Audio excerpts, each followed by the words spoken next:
Hello and welcome to the Route 1 Show, the podcast bringing you all the latest football action from West Yorkshire and beyond. I'm Stephen Brown, and with me in the studio is Tim Feather. Hi, Tim. Hello. And we've also got Chris Bell completing his hat-trick. Hi, Chris. Hello. And coming up on the show today, we'll be speaking with former Sheffield Wednesday and Bradford star Gordon Watson. And we'll have all the latest news on our teams here in the region, including Leeds United, Huddersfield Town, Bradford City, Halifax Town, Guiseley and Bradford Park Avenue. And we'll also be speaking to the man behind the film We Made History, the fans, all about Bradford City's trip to Wembley. And we'll also be speaking to Aimee Driver, who plays for Bradford City Ladies. And we'll also be getting a roundup of all women's football action here in West Yorkshire.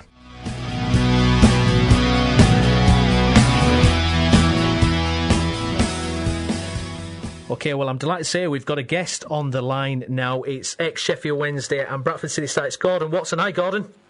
Evening, gentlemen. Thanks very much for joining us this evening. So we'll start off at the beginning of your career. You started with Charlton before moving to Sheffield Wednesday, and obviously being from the London area. How did you find the move to Yorkshire? Oh, it was just unbelievable from day one. I mean, if you imagine, I've gone from struggling in the first division just after being relegated from the top division. Ron Atkinson as a manager, about 15 internationals, looking like they're going to go up, and a trip to Wembley. How do you think I felt? It was great. It was an incredible time for Sheffield Wednesday, wasn't it? The early 90s. I mean, what a time for the club. Yeah, what a time for the club, what a time for the city. Yeah. It was just brilliant for everybody involved, and that was the big thing, that we was all in it together. I know that's a bit of a cliche, but you ask the fans the best time in their history, whether they're 80 or whether they're 25, you know. It was from 91 to 95, and we had a ball. Hi, Gordon, it's Tim. Hi, Tim. You just said then that Sheffield Wednesday fans had the best time of their life. Are you possibly thinking that they might be having the worst, with Warnock possibly being mentioned for the job? I can't even bring myself to think about that, to be honest. How does that work? How it just cannot work. I mean, he is an out-and-out Sheffield United fan. Yeah. He's slated the club in public on numerous occasions for cheap jibes. Now, listen, it's all good humour, but you don't want him sitting in the manager's dugout. Also, I mean, let's face it, Gordon, he wasn't successful at Leeds. He lives down in Cornwall. The commute clearly didn't work when he was there. I can't see there being any difference at Sheffield, really. I can't have it on any level. No. I just cannot. I try not to even let my brain think about it. It's just not happening. Lovely. Now, getting back to your time at Wednesday. Now, what was it like playing in Europe, in UEFA Cup? I mean that's incredible, isn't it? I mean, that's every player's dream, isn't it? It was just amazing. From the moment you woke up in the morning to go training and play in the Premier League. I think we went 19 games unbeaten, and then we went to Europe. We was a bit unlucky, obviously things went against us. Kaiserslautern, who knocked us out, they were like one of the best sides in Germany at the time. So, I mean, we were legitimately probably one of the top 4 clubs in the country for about 2 or 3 years. What do you think's happened with Wednesday then? Because I mean, growing up myself, that's kind of my era, and I always think of Sheffield Wednesday as a massive team, an established Premiership team. Even now, even though the fact that they've gone all the way down to League One, what has happened there? Was it the fact that they financial crises and change of managers too often? I mean, they've just lost a manager again. What do you think's the core problem at Wednesday, and why can't they get back up to the level they were at? All right, well, I don't want to repeat myself, but the answer I'm going to give you would be exactly the same as I'd give you if you asked me about Bradford. Total mismanagement, where they replaced very good players with average players and paid them 4 times more. It's as simple as that. It really is. I mean, players that we got rid of at Wednesday went on and done proper jobs at the top flight. Why did they got rid too early? I mean, you even go as far as Nigel Worthington, who I mean, you go through the whole of the side, the whole of the squad. They were either under 21 internationals, 4 internationals, established proper professional footballers. And Trevor Francis was very lucky to inherit that group. Yes, he added a few. Some of the ones he added obviously weren't up to the class of the players they were replacing. And it was just always going to be downhill from there on in. So do you think Trevor Francis was he kind of the catalyst for the downturn then? Well, I mean, you can say that it started at the end of Trevor's reign, but then you've got to give Trevor massive credit because he was at the helm as soon as Big Ron left. He was at the helm for everything. Yeah. But the good thing he did was he let the older players, and we had quite a few of them, they knew how to get the job done, and they just passed it on to us, and we was all winners. What are these personalities like? I mean, obviously you're a very young player. Then what's it like under a Trevor Francis or a Ron Atkinson? What's that like? Well, Ron was brilliant. Ron was just unbelievable. He was one of them that I don't want you doing anything other than getting in the box and scoring a goal. Yeah. So that was great for me. But I was looking around, and I used to wear Adidas Trevor Francis boots when I was like 13-year-old. And then I'm sitting. He was one of the first people I had dinner with at Fulham Towers when I first came and stayed. And so it was a bit weird having Beef Wellington sitting opposite Trevor Francis, but. That's the dream, isn't it? That's the dream. Exactly. But the thing is, you have to let it not become the dream very quickly, so that you're not overawed by it. And I probably went the other way, and I took a lot of it for granted because of how well we were doing. Yeah, exactly. You get used to it, kind of thing. So you moved on to Southampton after Wednesday. Alan Ball was there when you took over. Some big names at Southampton. I mean, obviously the standout name is Letitia. Well, I mean, what was he like to play with and watch in training? Yeah, well, I'm very fortunate. He's one of my best friends now, so it was great. It was great. He was lazy. He was gifted beyond belief. He'd be so arrogant that he'd like flick the ball up, look at you, and go top corner. Still look at you, but put it in the top corner. It was a frightening ability that he had, and the good thing is we all knew our place. Yeah. We were all piano carriers, and he was a piano player, and we knew as long as we got him the ball, he would create, and that's what he did. I mean, any accolades he gets for his time at Southampton, he totally deserves. That period of time, I mean, he used to have goal of the season competitions on his own, didn't he? Yeah, frightening. And that's a self-belief. Yeah. It was unbelievable. And a lot of people say he did do a lot of running, but he didn't do it without the ball. He did it with the ball, and the things he did, the outrageous. Yeah. I mean, if I did it and missed, I'd get dragged off. But the thing is, he did it and didn't miss. Yeah. What about the idea that maybe he didn't fill his potential, or that if things had worked out differently, he might have had made more appearances for England and that kind of thing? I think that you've got to applaud his loyalty. Yeah. Right, and you could also maybe throw something at him that he wasn't hungry enough to fulfil his potential. But there again, I also blame McDonald's because they sponsored him. So he used to go and give him a gold card, and he used to go and get like food on the way to training for about 3 years, Yeah, a few Big Mac meals on the way. Or the McMuffins he used to come in with for everyone. But he just gets everything he deserves. It was class. But there's also the case to be argued. I mean, we hear this all the time with the current England team as well, that the talented players of the past have not been given free rein at the international level. I always remember Platini. He said about Hoddle, if Hoddle had been French, he'd have had 120 caps for France. But for England, there's that conservatism, there's that lack of trust to give the flair players, let them do what they do best. Yeah, and also, but that's got to come from the manager. The manager has got to be so sure in his own ability as a manager to give the players their freedom. Yeah. And the big thing is, you just mentioned Glenn Hoddle. Glenn Hoddle was the one person who came and managed Southampton, and he was the one who dropped his. Yeah, incredible, isn't it? The player who was most like him, he dropped and didn't play. Work that out. It don't work out, does it? No, it's astonishing. So after Southampton, then Gordon, you were the record signing at Bradford City, and people know how that went. There was a terrible tackle, and that whole. I mean, how was that experience? I mean, you were 3 years, having to rehabilitate, and there was a court case and everything like that. I mean, I can't imagine what that must have been like. We'll start with a positive. Yes. We'll go through a nasty time, and then we'll end in a positive again. Yes, absolutely. I signed, and I was so cocksure that I'd score coming out of the Premierships. I'd score goals. I scored on my debut, so we won 1-0. So so the lads have obviously already know that I can do what I'm meant to be doing. Yeah. So that's good with your teammates very early on. That's important when you're a record signing as well. That's important, isn't it? To show. Well, it was exactly, and the good thing was I could have had a couple more that night. We won 1-0, so it was a clean sheet. We were third from bottom in Division 1. Obviously the Championship now. Yeah. And all of a sudden we had a bit of a lift, Yeah. I was then cup tied, and we went and won Everton. So the place started to have a little buzz about it, and then obviously the fateful day. Yeah, and when you come out of that, what's your reaction when you find out how severe something like that is? I knew how severe it was when I was lying on the pitch. Right. Yeah, or you just knew instantly I couldn't move my leg below my knee. Oh, dear. Yeah, it don't get any better the more you tell it. No, absolutely not. I mean, and also so early in your career at City then, how did the club react? What was the management? How did people rally round you, or is it a very lonely place when you're injured like that? No, I mean, you cannot fault the club. The club were absolutely magnificent. But the big thing for me was, while I was at the club, I had my rehab or anything else, brilliant. Yeah. But as soon as I went to Southampton, and back with my family, and they were the quiet times, that's where the frustrations came out. Because it's almost like you wear a mask sometimes when you go into a dressing room. It's almost as if you try to be something you're not, to make sure you're involved still, you know? Right. But as soon as I got home, I wasn't involved. Yeah, you're away from it. So the mask comes down, I had some dark times, some really dark times, because the bottom line is, none of it was my fault.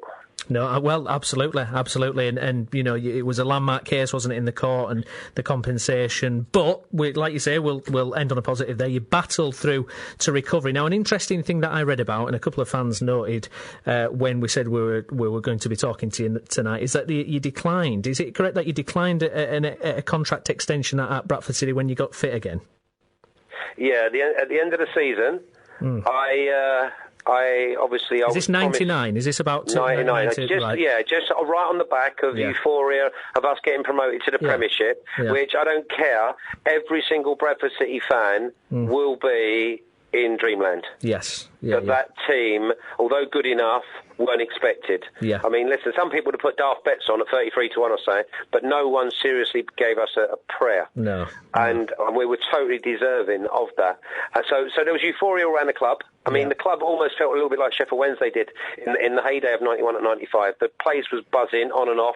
The Bradford balls were flying on and off.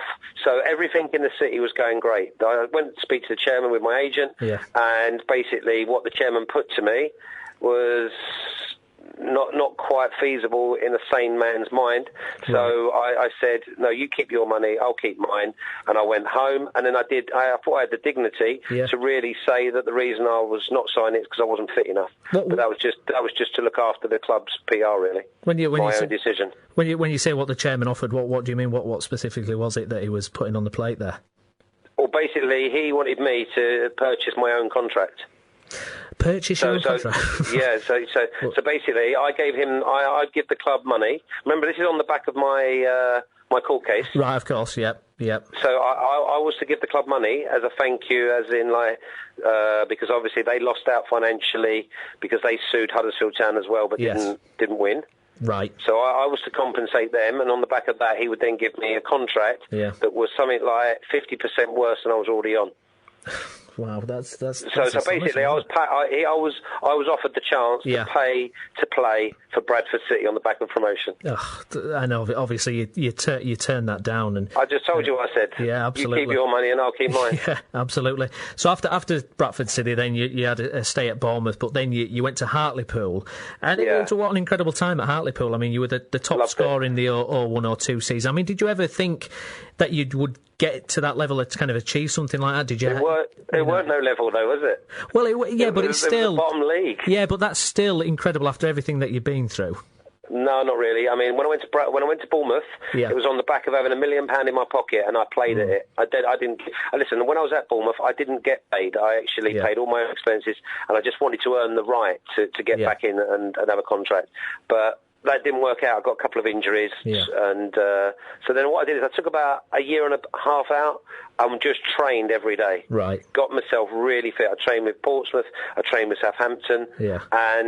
And then I got offered to go to Hartlepool, and I was physically and mentally right. But also I had a young son at the time. Right. And it was one of them things that comes along if you're a father, where I knew that I was going to at some stage have to tell my son to dig in. Right. So the only way I could tell him to dig in is if I dug in, even though it was like probably 15 years before I had to tell him this. Right. So the main reason for me getting back was to make sure I took away his get-out clause of, well, you never, Dad. Right, so you gave him the best example you could. Exactly that, the main reason for me going back was to show that I could do it and I wasn't going to quit, so that later on in life he's not going to have that mentality. But the Hartlepool fans hold you in high esteem, though, don't they? Well, they're good judges, aren't they? Can't argue with that.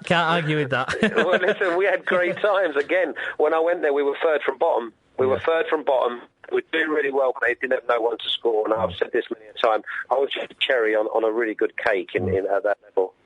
And after you finished playing, Gordon, so you're working with Leicester now, and am I right in saying... I'm not with Leicester now. Oh, no, I was with Leicester. I was a scouting coordinator, but I'm not with them now. But obviously I work with different clubs and that now. Oh, right. Basically, different clubs that are looking for different types of players, and I can just go and have a look at different times. Oh, right, okay, so you're kind of a freelance scout then, is it? Yeah, exactly. Well, no, I'm just basically a player recruitment consultant, but right. I do many other things. I'm hoping to go on the ladies' tour as a caddy next year. Right. So, yeah, I mean, that's good. That'll be good fun. Yeah, absolutely. Well, Gordon, it's been an absolute pleasure to speak to you. Thanks very much for coming on. Anytime, and obviously, Merry Christmas to you all.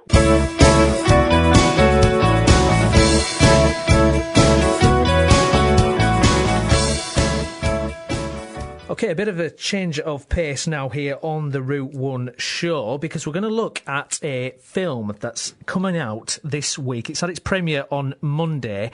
It's a film called We Made History, The Fans, and we've got the creator on now. It's David Novakovsky. Hi, Nova. Hiya, how are you doing, Steve? I'm good, how are you? Very well, thank you. Thanks for having me on. No problem at all. Thanks for doing this. So basically, do you want to give us a little bit about the history of the film, how it came about? Yeah, well, the history of obviously the actual film was an idea I had when I was on tour with my band Scars on 45 back in February. I had the idea watching the Capital One game, and we all gathered around a laptop, and I just thought, you know what, the next time if Bradford ever go to Wembley again, I want to document the experience from a fan's perspective. Yeah. So, and did you think it would come so soon? Well, you know what I mean? I'm a Bradford City fan myself. I didn't think it'd come so soon, so I was panicking at the time when they actually came around again. Yeah. I think I've committed to it now, damn it. I know, I committed, yeah. One of my friends went, right, you got to film to it now. We're like, oh, no, yeah. So obviously, I like to stick to things, you know, if I say, like, I want to do something, I like to stick to it. So, yeah, it was a bit of dare, like a personal dare to myself, really. Where do you start with something like that, then? Where do you begin with something like that? To be honest, Steve, like, even when being on the road with the band and everything, like with Scars and stuff, I've always had the interest of, like, recording and documenting things that we do on the road anyway. Yeah. You know, for, like, us, like, English, like, all this family and friends back home. So I've always, like, been interested in recording stuff and documenting stuff and whacking it all on YouTube. So the idea obviously came from that, and do you know what? The overall idea, I got help from the fans and asking people to send footage in, and you know what? It was a bit of a risk. Like I keep telling people, a social media experience, do you know what? And it worked. Yeah, absolutely. So, well, you know, the final product's out there now, and it premiered on Monday. We spoke, I didn't speak to you directly, but you were speaking to someone from BCB Radio. Yeah, Mary. Mary, wasn't it? No, Mary. Yeah, and you were a bit emotional. What was it like seeing the final thing out there?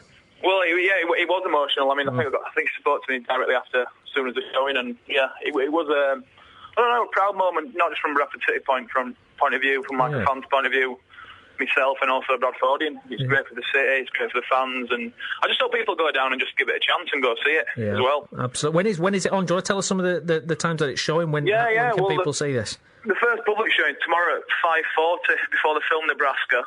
Right. And then it's on 21st. I think it's 11:30. But what the Media Museum have done for the Boxing Day showing is change the actual times around. So instead of showing it before It's a Wonderful Life on Boxing Day, they're going to show it after, which now gives Bradford City fans a chance to go down. Fantastic. To the showing, which is perfect, I think. Absolutely. I think it'd be especially if we beat Rotherham. Yeah, absolutely. He knows his stuff. So what's the reaction been like from people who've seen it then, Nova? The reaction is basically, when you put it out on DVD, and it's like, you know what? Yeah, I've had I didn't even realise I was going to get to this stage with the film, Steve. Like I told you, I think like a week ago, we're like, I'm so overwhelmed. I think we all are. The city of film are overwhelmed. Absolutely. We've been involved. The guy who's helped me editing, like he's overwhelmed. Everyone's just like, whoa, where did this come from? So I think we're taking one step at a time. And do you know what? everyone's going to get a chance to see it. If it is on DVD, or would you know what, decide to just put it up on the internet. Do you know what I mean? So I want people, as many people to watch as possible. Absolutely. And that's the plan. A YouTube job or something like that? Well, I'd say social media and stuff's so powerful at the minute. You put it on there, just let it take its own kind of story. Do you know what I mean? So lovely. So do you want to just tell people when they can see the film again? Yeah, they can see the film tomorrow, which is Friday, at 5:40. That's the opening public showing. The 21st December and the 26th, which is Boxing Day, at the National Media Photography Museum, Bradford. Fantastic. BD1. Oh, have you got the full postcode there? I haven't, actually. It's BD1. I know it's BD1. They've got to find it. Now, you are a lifelong Bradford City fan. An incredible 2013 for Bradford City. Can they get another promotion, do you think, back-to-back this year? They're going okay? Do you know what, Steve? From a Bradford City point of view, from a fan's point of view, it's like, you know what, let's just take it. What an achievement, like you just mentioned, last season. Yeah. I mean, it'd be amazing if we got promoted again. But you know what? It's not a bad thing if we don't. Absolutely. Do you know what I mean? I think, we're playing so well now, no one's expected to be in this position. I think, just let's enjoy it. Let's enjoy the football. Let's enjoy the games. Let's enjoy, you know what I mean? I mean, I don't understand why people are panicking. I've spoken to a few fans. And they're going, if we lose a game, it's like, it's the end of the world. It's like, not. Why is it? Absolutely. You know what I mean? It's a great position the football club are in at the minute, and we should be really proud. Absolutely. Absolutely. Well, Nova, thanks very much for coming on. No problem, sir. Excellent. Pleasure to speak to you. Thank you so much. Thank you. Take care. Thank you, mate. Bye-bye. Bye.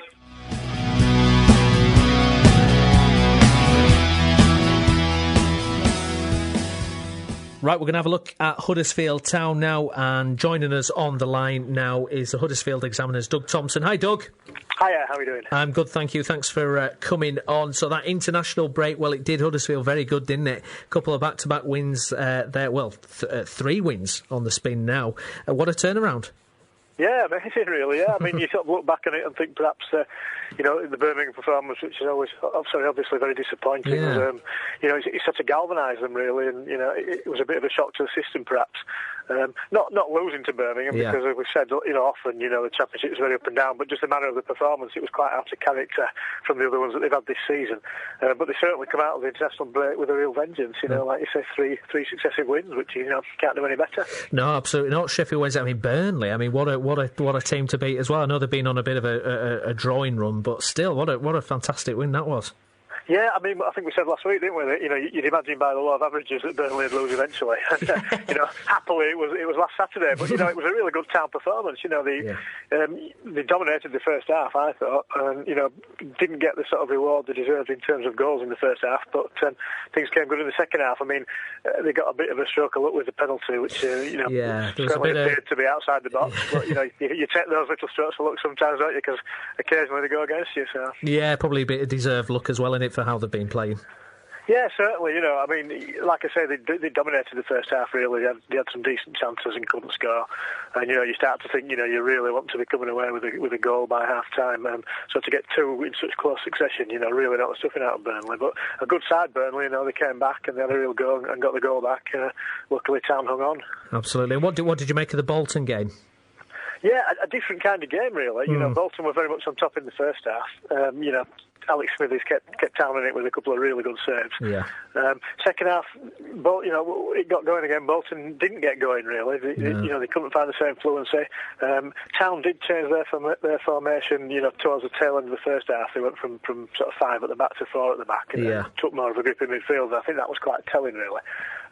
Really, the second half, they started pretty much starving Bolton of chances. Bolton brought 2 subs on around about the same time in an effort to change things round, and it didn't really work. And then, it looked like it was heading for a goalless draw, to be honest, and it was a bit of a goal out of not out of nothing, but it was a fair old strike by Ollie Norwood. So it's great to see those kind of goals go in, but they don't always do that. So I think most people would have taken a goalless draw, but to get 3 points is a real bonus.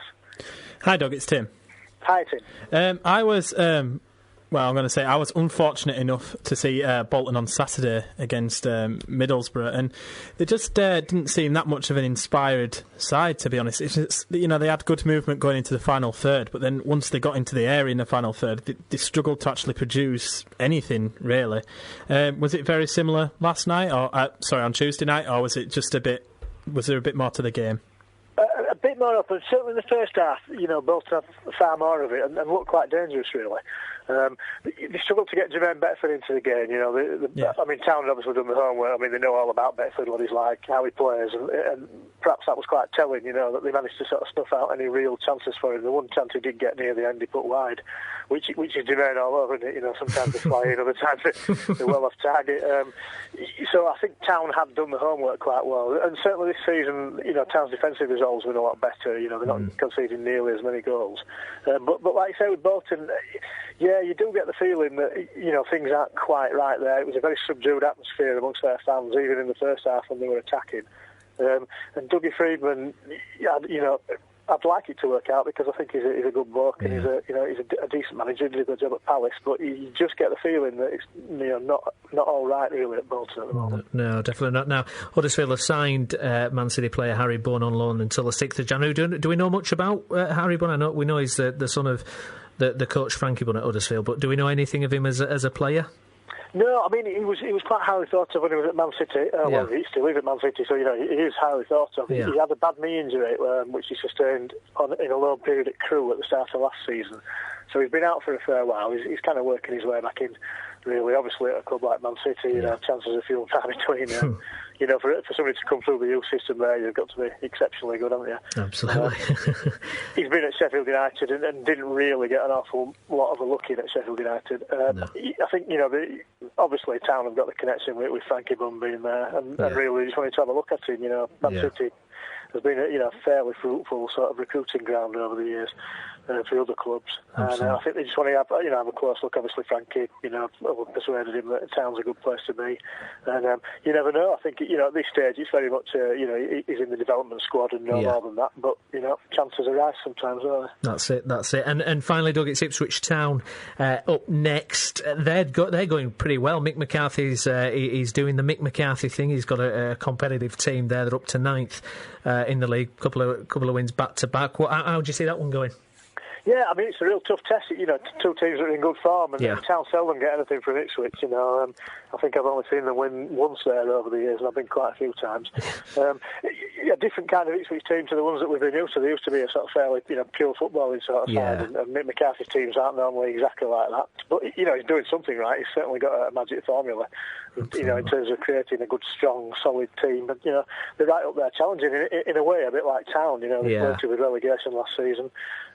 It's a bit of a shame to see Ipswich where they are, really, because, people of sort of my generation, you remember them as Bobby Robson's team, and really good UEFA Cup winners, weren't they? FA Cup winners, yeah. Always challenging near the top of the division. They've not been in the Premier League for quite a long time now.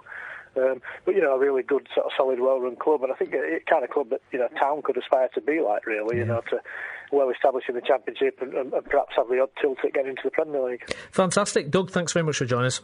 No problem. It's a pleasure. Thank you, mate. Bye-bye. See you later. Bye-bye.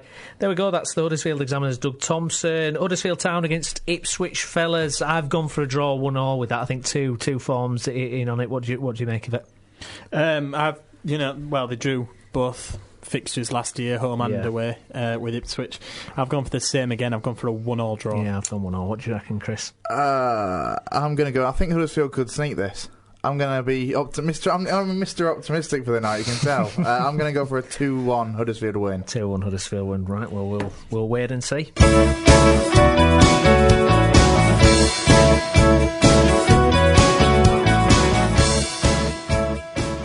Right, OK, let's have a look at Leeds United now. I'm delighted to say joining us on the line is Jennifer Berry, our Leeds United correspondent. Hi, Jen.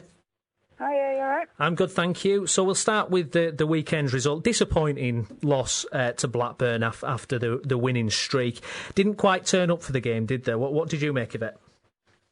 It just felt a bit flat, really. I can't really say much more about that. I mean, we missed a few chances. We just didn't feel like Leeds were really up for it. Great away following, just couldn't really turn up for that. So disappointing, but not the end of the world. No, and we'll quickly put that one to bed because a good win against Wigan, who didn't really threaten Leeds throughout, did they? No, I mean I was a bit surprised. I did expect more from them. It was predominantly sort of the team that they had in the Premier League, so you expect them to trouble Leeds a lot more, certainly. But I thought we were quite well organised. Took some of the chances that come to us and pretty routine home win, I suppose. Yeah, absolutely. And it was good to see McCormack on the score sheet again, although Pearcey did try and claim that second one, didn't he? He went running off like he'd got a touch, but he didn't, did he? Yeah, well, same with the first one, it was a bit strange as well. And you thought, well, he has scored both of them, but they were just a bit strange. But, you take that, when we're on a decent run and, you look think that those sort of bounce in or they go in off somebody else. So, yeah, not bad, all things considered. Absolutely. Good news today as well. Alex Mowat has signed a new deal. Yeah, it's fantastic news. I mean, I think, it's been in the offing for a little bit, but it's...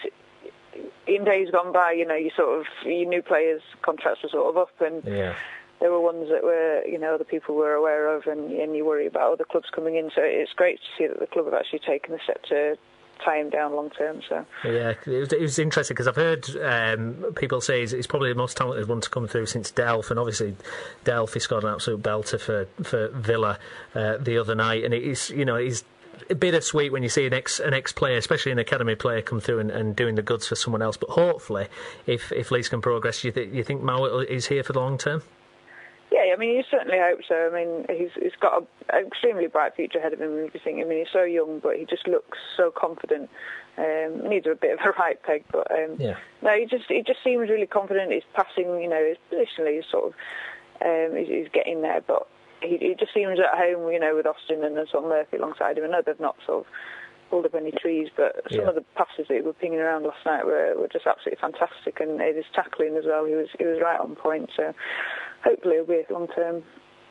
If people haven't seen Mowat, how would you describe him as a player then? Who is there anyone you could compare him to give people an idea of his game?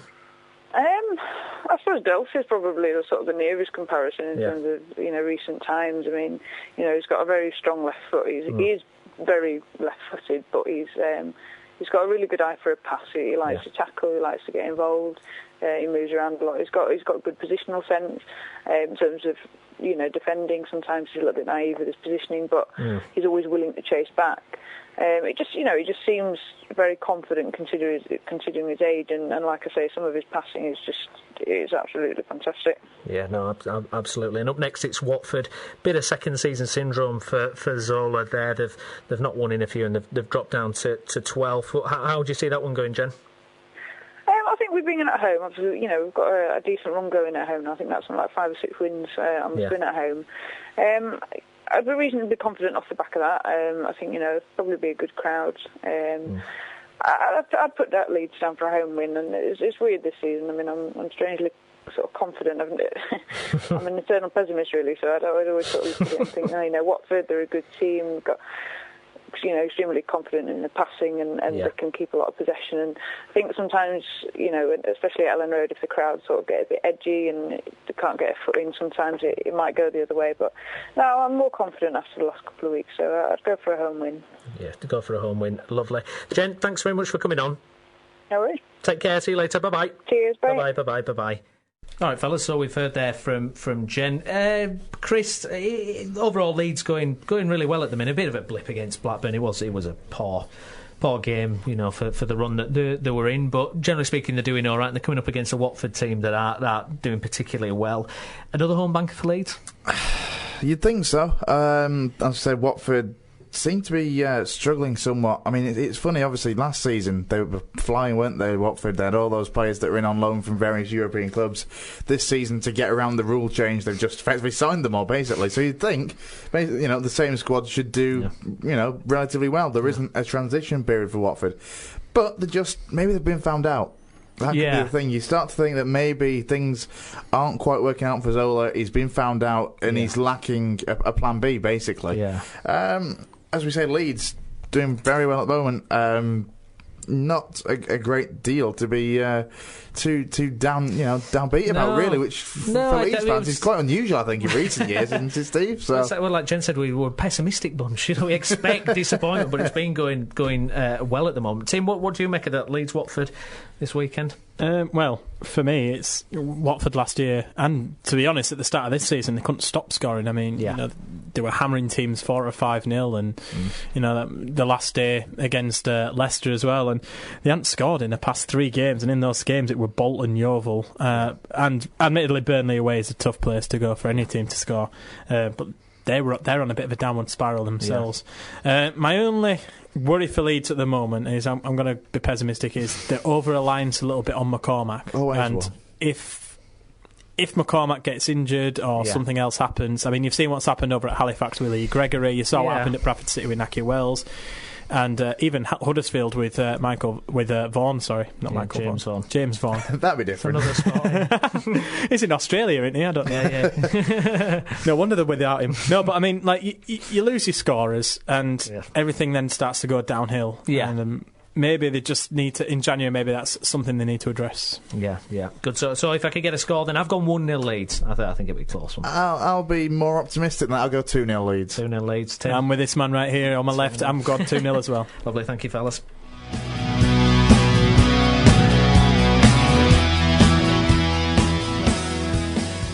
OK, we're having a look at Halifax Town now, and I'm delighted to say joining us on the line is our Halifax Town correspondent. It's Andrew Pinfield. Hi, Andrew. Evening, Steve. Thanks for joining us. So, I guess we've got to start with the disappointment in the FA Trophy, the loss to Guiseley at home as well. What went wrong? I think you can put it down to a decimated squad. We've got so many injuries at the club at the moment, with Lee Gregory, the top scorer, Danny Lowe, the captain, Mark Roberts, Ryan Toulson. They're all established first-team players. Yeah. And sometimes you can cope with one or two missing, but when you've got 4 or 5 like we have at the moment, it's not easy. And it was never going to be an easy game against Guiseley, and fair play to them. They were the better team on the day, and they thoroughly deserved to get through. It's frustrating, isn't it, when they were doing well, and then you get these injuries and you lose players, and suddenly you lose momentum really quickly, don't you? That's right, yeah. We've had to plug the gap by bringing in 5 loanees, and although we are going to Football League clubs to get them, the pay structure and everything at the club means that you're only getting young kids. So I think all the 5 loanees are aged between 19 and 21. Yeah. So there's not a lot of experience there, and if you do lose key players, it's very difficult to replace them at our level. Is that where it becomes, the tiny extra bits that make the difference if you can get into the playoffs or go up automatic? Is that the difference? Being able to call on your resources? Absolutely, yeah. I mean, these teams in the conference that have got the biggest squads, like your Lutons, your Kidderminsters, your Wrexhams, Grimsby's, if they lose 1 or 2 players, they've got a big enough squad to replace them. What Neil Aspin likes to do is always keep a small squad, whether it be 19 or 20 players. He doesn't like people sat in the stand if they're not playing. But at the moment, all the players pick themselves, and as I say, we've got 5 loanee players, and 3 have never played at the minute, so it's a very difficult time for everyone at the club. But we've just got to battle on and see if we can get a few more points on the board. Absolutely. It's Woking up next. How do you see that one, Andrew? Well, we're at home, so that's a big advantage to us, because generally speaking, we're very strong at home. We've played 11 league games, won 9, drawn 2. Woking out the best travellers, so hopefully we can sneak a 3-pointer on Saturday. Yeah, can I push you for a score? Well, we always like to win at home, so let's go for a narrow 2-1 victory. Kevin Olsgrove and Josh Wilson have been deputising up front in the absence of Lee Gregory, so if they get a goal apiece, then that'll do their confidence the world of good. Absolutely. Andrew, thanks very much, mate. Cheers now, take care. See you later, bye-bye. Yeah, bye-bye. There we go, so we've heard from Andrew Pinfield on Halifax Town. Fellas, how do we see that one going? Like Andrew says, I mean, Chris, the squad is decimated by injuries and whatnot, and it's unfortunate, isn't it, because Halifax were doing well, weren't they? Yeah, they were on a cracking run, really, for when you consider a newly promoted side in the division. They're a club, despite the reformation, they are still a club with league history, so to speak. And they were doing a lot better than anybody really thought they would at the start of the season. I'm sure if you'd asked, many Halifax fans at the start of the season, what would you like to do this year? They probably said, just consolidate, stay up, make sure we're not in a massive relegation scrap. So they are probably exceeding expectations, and with the players that they've got out at the moment, they will struggle. It affects squads at this level, because squads aren't massive. As Andrew said, they've got 5 loanees, 3 of which seem to be starting at the moment, and lacking the depth, shall we say, of some of the top teams in that division. I think for this game, though, what score have you gone for? I'm going to go for a 3-1 Halifax Town win. I think, despite the squad, as I said, Woking don't travel well, particularly. The 19th in the league. I'm going to go for a 3-1 scoreline. 3-1, lovely. I've gone 2-1 to Halifax. Halifax. Tim, when you're missing Lee Gregory, it was absolutely on fire for him. I mean, you're going to suffer, aren't you? I mean, it's to be expected, and, they probably don't have to be too despondent, do they, by recent results? No, but, like they say, it's a team game, and, everyone's got to pull and play a part. Bradford City are a one-man team, aren't they, Naki Wells? All right, McCormack FC. This is the point, though, for Halifax, where other players, the likes of Holsgrove and Wilson, two players that got well into double figures for Guiseley last season. This is where they need to step up basically and score the goals that. Yeah, that's the importance of it, Tim. When the players step in, they've got to step up, haven't they? Yeah, well, I've alluded to it before, about James Vaughan and Naki Wells, McCormack, if any of them got injured, what would happen to the club that they're with? We have some fantastic strikers and goal scorers in this region at the moment. You look at Johnson at Guiseley. Yeah, absolutely. Well, you put a fantastic tweet out, Tim. It's amazing, isn't it? We do have some fantastic goal scorers in this region at the moment. I mean, we've got Anthony Davidson. He's knocking him in as well, isn't he? Yeah, Alex Davidson's doing all right. Chipping with a few. Back out. So, what score have you gone for Halifax? I did go 0-0 because Woking haven't scored. Yeah. In the past 2 away games, and Halifax have been struggling to score. You're bottom of that prediction table, Yeah, so this one goes out to Andrew. If Andrew changed my mind, I've gone 1-0 Halifax. If that's wrong, blame Andrew. Andrew, I'm coming for you. Well, cheers, Sid.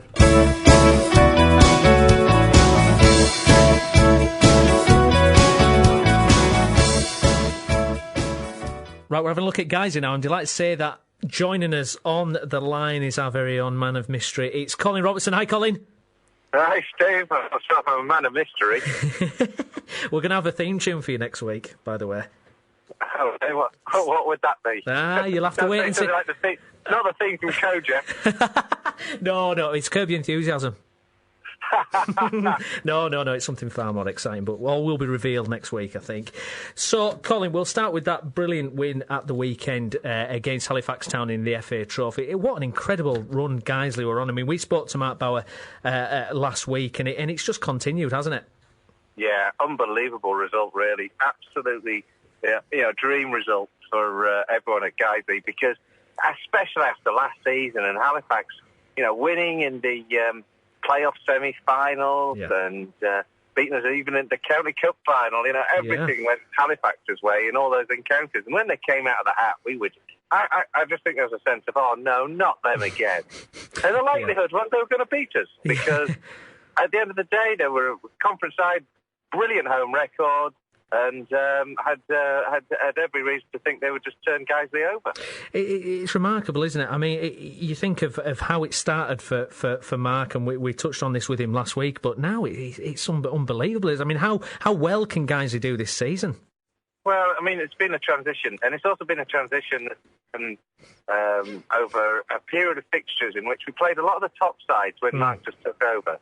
We had Boston, we had Altrincham, we had Bradford, Hensford, sorry. And those sides did get face a team that was improving in performances, but he'd still changed the players. He's got the defence sorted, and then we've been playing the teams in the lower half of the table and started to get the results. Watch out though! Now he's manager of the month. Exactly. Now guess what we've got around the corner? The Boston, the Altrincham, the Park Avenues in these draws that we've got. So it's not going to be easy. No. Between now and January the 4th, I was just looking at the fixtures. It's either local derbies or it's teams right at the very top. Bradley, Altrincham, Boston, with a Gainsborough fixture thrown in the middle for good measure. But it's going to be hard. Well, it'd be interesting to see how far they've come along. And you mentioned it there, the next round FA Trophy. It's Bradford Park Avenue. That should be a cracker, shouldn't it? Yeah, again, another one of those draws. We thought, not them again, because it just seems to be facing all the old familiar faces. But it'll set up for quite a crunch encounter. I think neither side really wanted that derby draw again, for familiarity's sake. But it could have been worse. Let's face it, it's a national draw. We could have been off down to Southampton. Yeah, well, true. I mean, Park Avenue not fantastically doing well in the league, but in the FA Trophy, they're flying out the minute, beat Kidderminster. So it'd be a tough one for guys with that, won't it? Yeah, once again, the old rivalries will come out, and they certainly have strengthened. And I think that they'll be a very tough and interesting encounter. I think Guiseley will shade it this time round. Beat Selby Tuesday night, West Riding County Cup. West Riding County Cup, how important on the agenda is that, Colin? It's not one of those competitions. It's a bit like the Premier League teams and the way that they approach the League Cup. Yeah. You put your mix of squad players into it, and the quality that guys have got through the squad meant that I thought we had quite a strongish side out on Tuesday night. Yeah. But a smattering of some of the academy players that are coming through too. That was interesting enough. It was a bit sort of fragmented, disjointed, but we could have had a hat full of goals nonetheless. Yeah. Craig Dobson was playing up front and just had one of those after evenings where he just couldn't seem to turn the ball in the back of the net. So it's Boston next, as you've mentioned. Can I push you for a prediction, Colin? Yeah, I think it'll be very tough. I think a draw would be a good result this time round. I think a 1-1 draw and everybody would be very happy. Lovely. Colin, thanks very much for your time. Cheers, Steve. There'll be a theme tune next week, mate. I'm looking forward to the music. I can't wait for it. Lovely. Take care, Colin. Thanks for joining us, mate. Bye-bye.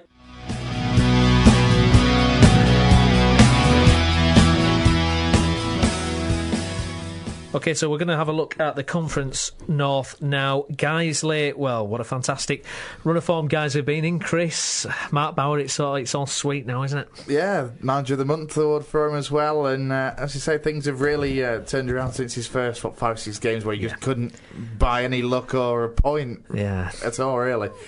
Things picking up very much, very nicely for Guiseley. So Boston, then, what do we? I've gone 4-1, guys. I think it's going to be a big Guiseley. I know, yeah. When I saw Boston, they came to Park Avenue. Actually, I've just seen where Boston are in the league. What have I done? Yeah, well, this is the thing. You look at the table. Guiseley 11th, Boston 6th. Yeah. They came to Park Avenue. Not last Saturday, the Saturday before. Yeah. Took away a point away from Park Avenue in a game which, frankly, Park Avenue would have deserved to have taken all three. It was just a good free kick, to be fair, from the midfielder Ross that John Lamb couldn't get down to on that occasion. So it's one of those goals where, a different day, it probably wouldn't have gone in. Probably would have happened. It's going to be a tough one, though, for guys, because Boston are a good, well-organised side. On a good pitch, they like to get the ball down and play. And that's what Nethermore has got, which the Horsefall, frankly, doesn't. It's going to be a tough one, though, I think, for Matt Farrell's side, but they're on a good record. Do we really think the Kirsten Manager of the Month works at this level? Is the question, because that could decide on which way I'm going with it. Colin mentioned something interesting, saying that when Matt Bauer first went in, they had a difficult run of games, and now this starts another run of difficult games, so it's, testing for them, isn't it? I'm gonna go... Where are you gonna go, Chris? I've gone 4-1, guys. You've gone 4-1. What have I done? I'm gonna go for a 3-2 Guiseley win. 3-2 Guiseley, no, that is wacky. What are you doing, Tim? Says Mr. 4-1 over there. Well, this is going to be 0-0 for him, I'm not sure how right I am, but I think Boston was Mark Bauer's first game in charge, and they lost 3-0. The fact sheet has pulled that one out there. So I think Bauer's got to exercise a couple of demons possibly and try and really get that one over. I've gone 3-1. Just the form that Alex Johnson's in, and they seem to be working well with Danny Forrest up front. Yeah. I think I've gone for that one. Fantastic. And staying with the Conference North, Bradford Park Avenue, they're in action against Vauxhall Motors.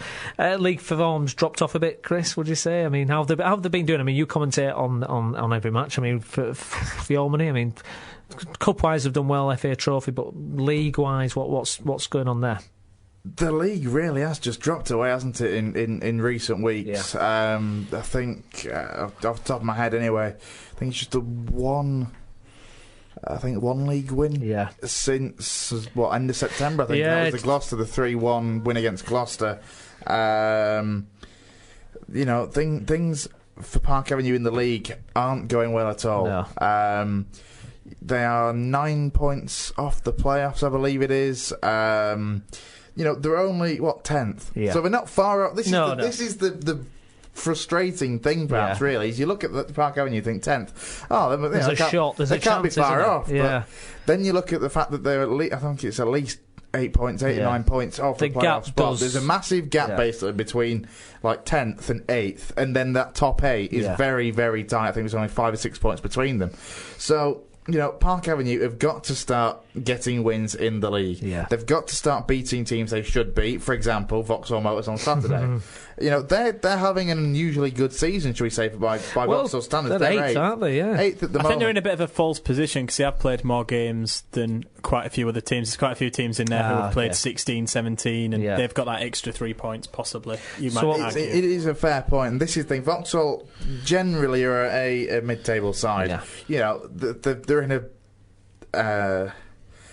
bad area, shall we say, from getting fans' point of view. They're there in Ellesmere Port. You've got a lot of teams around you. You've got Chester, you've got Tranmere, you've got obviously Liverpool and Everton just over the Mersey.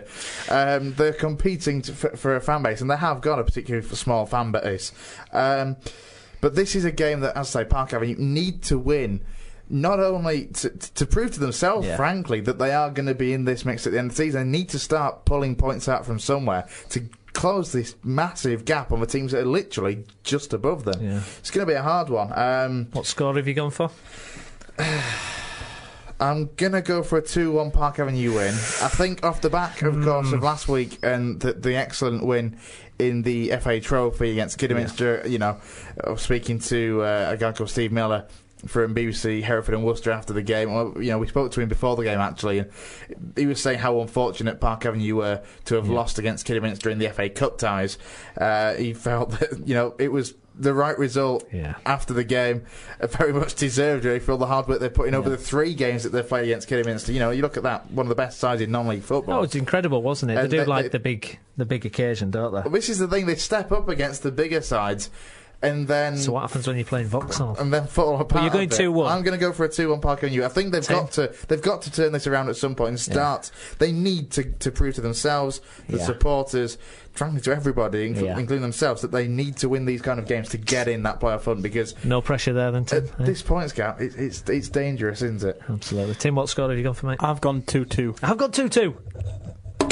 I'm being a little bit more optimistic. The big loss as well, of course, is Steve Mallory. Yeah, who we spoke about before we got cracking. And that's a very, very peculiar one. Nobody, from what I can gather, nobody at Park Avenue wanted him to go at all.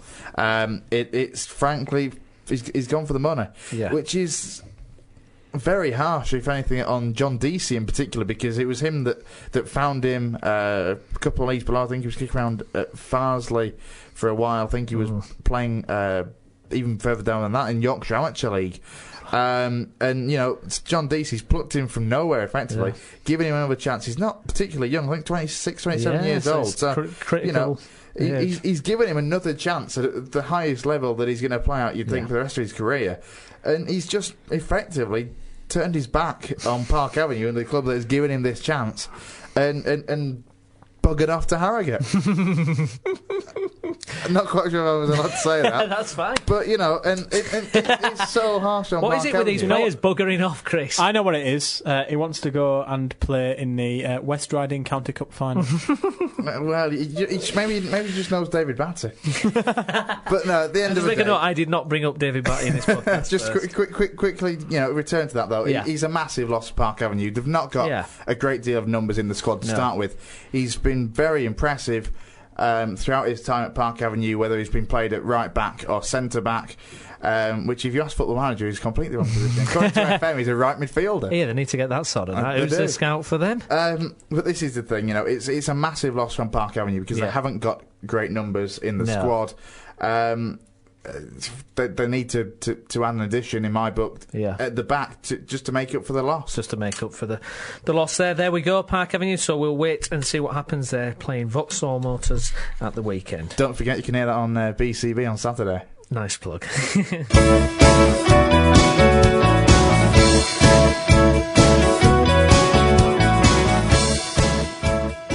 OK, well, I'm delighted to say now we're joined on the line by Aimee Driver, who plays for Bradford City Ladies. Hi, Aimee. How you doing? Hello, thanks very much You're making me feel famous. You're making me feel famous. You are kind of famous already. You've got so many strings to your bow. Sometimes. Yeah. So, just to put a bit of background to this, how long have you been playing for the ladies' team there? Say that again, sorry. Norbert is shouting something in the background, saying that we've got a cockpit gig on the 17th of January. Because people should know you are also in the band Scars on the 45. How do you find time to play football and do the band stuff? I'm telling you now, I can find every time of the day to play a bit of football. I love it. So if you had to pick one... I'm not going to say it's my first passion, but it is. If you had to pick one, then... You didn't hear that from me. So if you had to pick the band or the football, which are you going to go for? If I could That's a tough one, that, isn't it? If I could make a lot of money in football, it'd be football. Oh, really? Oh, OK. Well, I hope Nova doesn't hear that one. He won't be happy with that, will he? Absolutely love it. I've been playing football. I've been playing for Bradford since I was 12 years old. So. Well, how did it work on the women's side then? How did you progress through that? Because I suppose it's not common knowledge how it works on the women's side, compared to all the exposure and superlatives that surround the men's game. How did you climb the ladder? What happened? Well, it's like the men's really. You just start from a young age and you obviously follow the age group. But our open age team at the minute is being promoted to the Premiership, so we've been doing really, really well. And we've got some new players coming in from like Super League teams. Yeah. So... Because the structure is, it's the Super League is the Premiership. Yeah, it's a top team. It's a lot. There's a lot of funding involved in the women's Super League, though. You've got to have a lot of funding from the men. Yes, yeah, that's right. Yeah, absolutely, and that's you're starting to see more funding going into it, aren't you? Yeah, this is why we're doing so well in the Premiership now, because we're getting a lot more interest from the men and from the fans. So yeah, because you're in the Premier you're in the Premier North, aren't you? Yeah, that's right. Yeah. So how's the season gone so far, Aimee? We're mid-table. We've just beaten a team called Nottingham Forest, who've been unbeaten all season, and we beat them 2-1, and then we beat Newcastle United last weekend 4-0. Wow, fantastic! Did you get on the score sheet? I didn't know. I'm in defence, so I usually. It's only corners I can go up for, but usually I don't usually get my head on it. What, are you centre-back or are you wing-back? Or? I'm left-back in changing rooms, me. The classic. So what's the ambition for this season? Do you think you can get that promotion then? I hope so. Do you know what? We've got a really good team this season, and there's a lot of support from fans, and we've got a right good organisation going on this season, so there's really good vibes going on in the team, so hopefully we'll do really well and we'll go to the top. Yeah, absolutely. Just like the men. Exactly. They're both in the ascendancy, aren't they, at the moment? It's a real buzz for the city. Yeah, I know. Absolutely. I'm really looking forward to the rest of the season, to be honest. Yeah, no, absolutely. When just for people who don't know, when do the women's teams play? Is it the same day as the men, or when? No, they play on a Sunday, and we play at Fackley. Oh, right, okay. Football ground, on a Sunday. The Fackley football men play on the Saturday and we play on the Sunday. Because at the standard that we have to have a stadium and like a fencing around the pitch, so that's where we have to be. I see. And if people want to get tickets and stuff, they can apply through the website, that kind of thing? Yeah, of course. No, they just pay on door. There's like little turnstile at that ground you can pay £3 in. Lovely, fantastic. And you get a programme and everything's on there. Wow. And in terms of, in general, the women's game, the Euro Championships, that was the first tournament that was broadcast on the BBC, not the BBC Three and all that, the proper BBC One, BBC Two. So there is an audience there, isn't it? It's growing, and it's probably going to, get more and more popular, isn't it? Yeah, it is. Mostly it's his dads that come down and shout and ball at referees. But yeah, we've got some good following going. Yeah. It's getting better. Yeah, that's it. You never know. You may even make the England squad, Aimee. What do you think? No, I'm getting too old for that now, I'm sorry. Really? I'm 21. I'm getting too old. So no, you're at the start. You'll be fine. You never know. Yeah, lovely. Never know. Lovely. I think I've burnt that bridge now. Lovely. I'm just playing for fun now. So who's next up then for the ladies' team? Stoke City at the weekend. Stoke City, yeah. Right. Is that in the League Cup? Ah, right. So I've got a gig on Saturday for the band, and I have a game on Sunday from the football. Oh, well, I hope the after party's not too crazy. No, I don't drink before a game. Don't be silly. only water. Wink, wink. Lovely. That's great. Well, Aimee, thanks very much for coming on and talking to us a bit. Time on.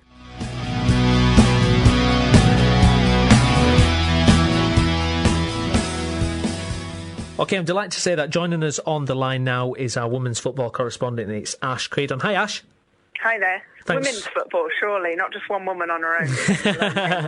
Well, we were speaking to Aimee Driver, and apparently she's been doing very well for Bradford City, so they're kind of a one-woman team. Yeah, I guess so. So, we'll start with Bradford and Leeds ladies team in the Women's Premier North. How are they getting on, Ash? Well, I'm sure that Aimee told you that Bradford have been doing pretty well And we were just basically looking for them to consolidate their position in their new league. Obviously, got promoted as a bit of a default at the end of last season due to some other clubs to provide the kind of facilities that the league was looking for. And a lot of people sort of expected to see them down at the bottom, currently sitting in 7th, so not too bad, 11 points. They've had 3 wins, a couple of losses, a couple of draws. That's okay, isn't it? That's not bad. Do you think an outside bet then for promotion again? Could that happen? No, I don't think so. They're clear 13 points behind Sheffield at the top. Nottingham and really, it's just looking to stay where they are because the teams below, Blackburn and Leeds respectively, on 10 points. Wolverhampton really suffering this season with just 4 points. But Blackburn and Leeds, it would only take 1 draw or 1 win to get above them. So I think they just want to keep their eye on that, really. Yeah, absolutely. And Leeds, how are they getting on? You mentioned them briefly there. I mean, they're a big club. I mean, they should be, looking towards the Super League, shouldn't they, really? Yeah, they really should be. I mean, it's the Premier League for women's football, which of course isn't the top league on the women's side. It's the Super League that you want to look at. But Leeds not having a great season, down in 10th position on 10 points. Minus goal difference getting pretty leaky towards the back there. They'll be doing nicely in the Cup, though. Had a draw that meant they've gone through to the next round in the FA Cup, so that's good news. Same for actually, who are looking at the County Cup quarter-final on the 15th. Oh, wow. I mean, in general terms, looking at the context of women's football in general, there seems to be an infrastructure starting to build up, doesn't there? There seems to be. I mean, we were talking with the guys earlier about Guiseley. I mean, they're getting a team together and things are really picking up, aren't they? I think what there is a competitive aspect that is sometimes a little bit lacking in the men's game when you look at extremely successful every year the same clubs over and over again. But with women's football, because it's developing, because new teams are entering all the time, you actually get quite an interesting competition every year, particularly if you're taking out the Super League, looking more at the Premier League and downwards. I think the league that Bradford City are in, it'd be great to stay in there this year because you're just getting really exciting games for a list of fans. Absolutely. It's interesting, Bradford City on both sides, men's and women's. It's been a good period of time for them, hasn't it, 2013 in particular? Yeah, and that's what we need in the city. I mean, obviously we had a scare on possibly losing our rugby league team a while ago, and now it seems that we're really going from strength in all sporting aspects. It's really good to see. Absolutely. Ash, thank you very much. No problem. Take care. Bye-bye. Bye-bye. Bye-bye.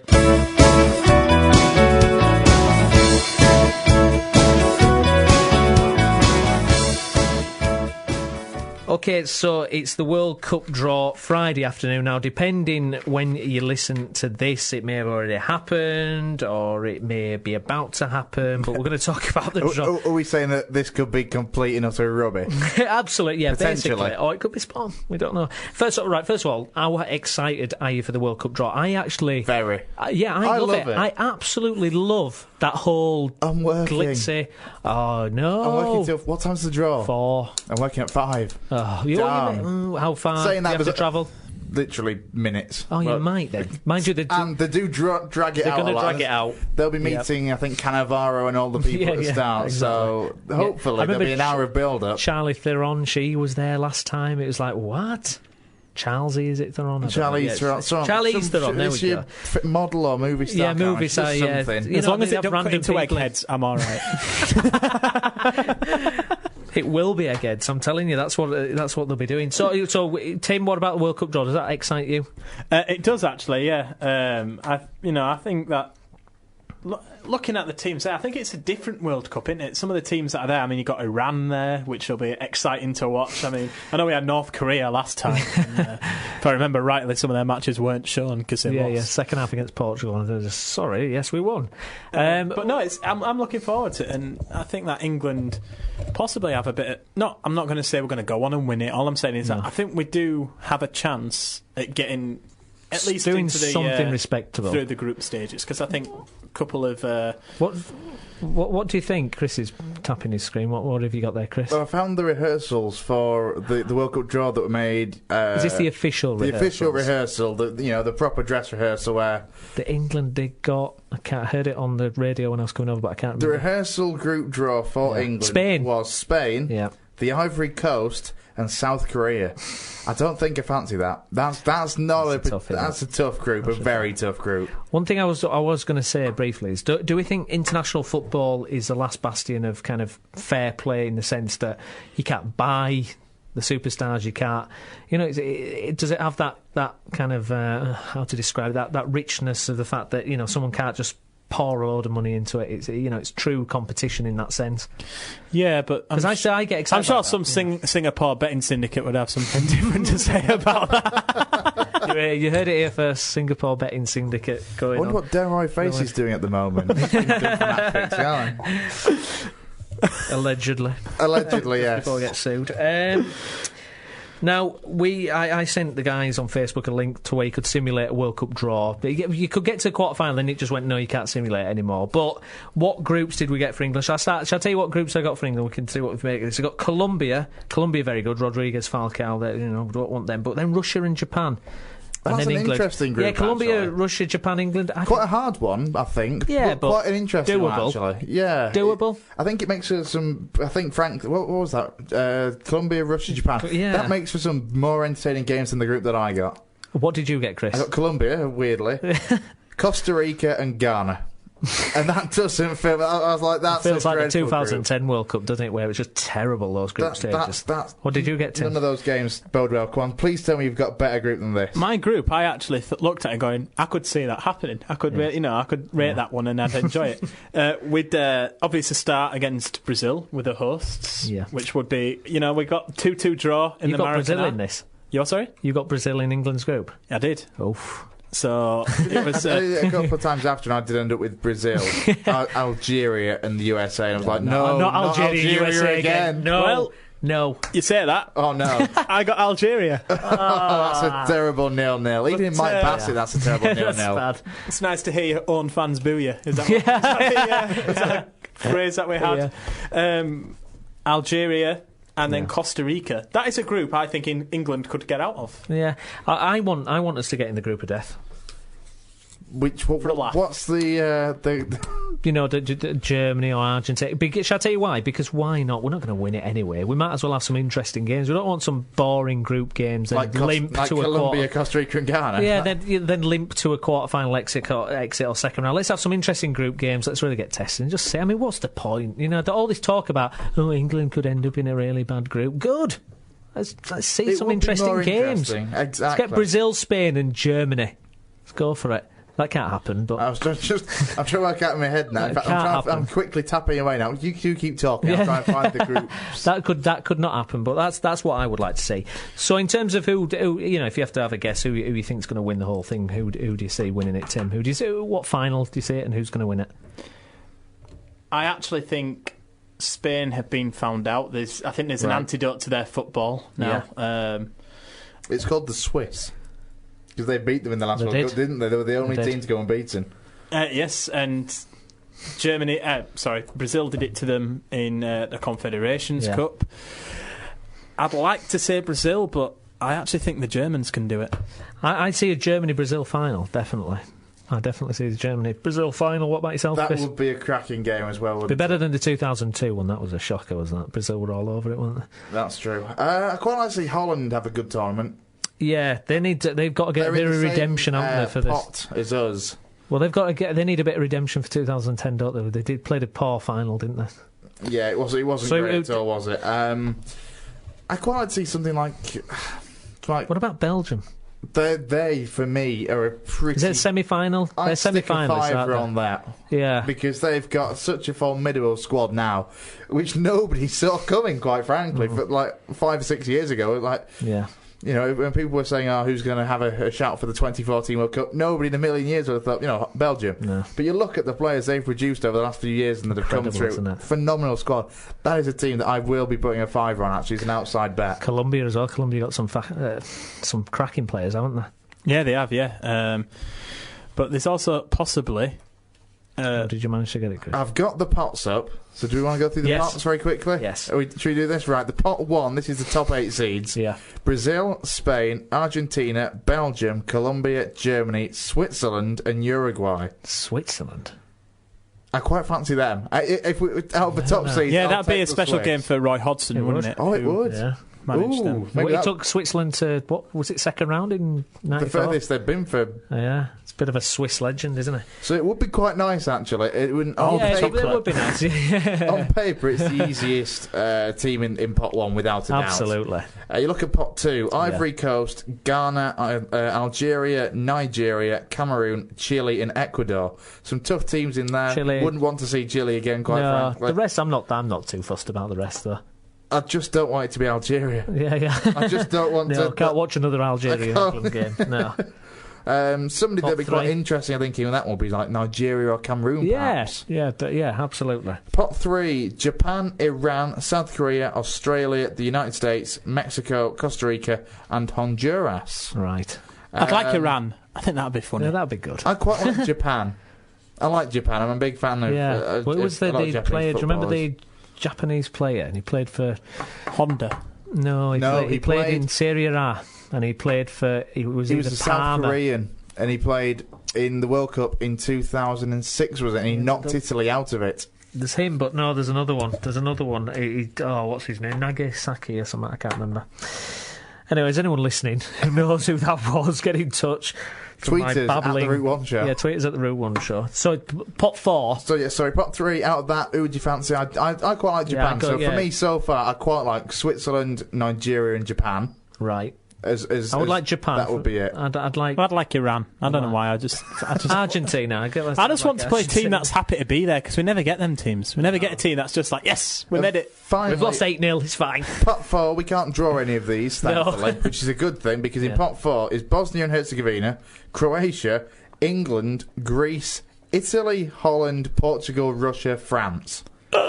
Basically, every bogey team possible. Hang on, did you say Russia? Italy, Holland, Portugal, Russia, France. Did that thing just tell me England could get Russia in its group? Yeah, how was that? But right, so don't go on that rubbish website, whatever it was. Let's just two teams saved from pot 4. Oh dear. Right. Anyway, so that's the World Cup draw. We'll see who England get, and next week we'll have a look at our chances. Absolutely.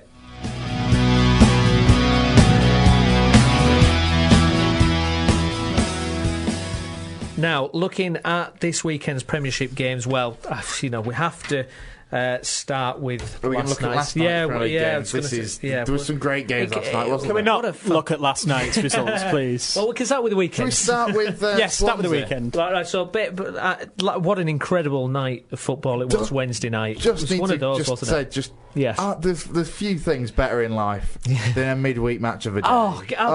It's just when you. I was at work, and when I saw Gary Lineker's tweet saying what a cracking match of the day coming up, I was like, yes.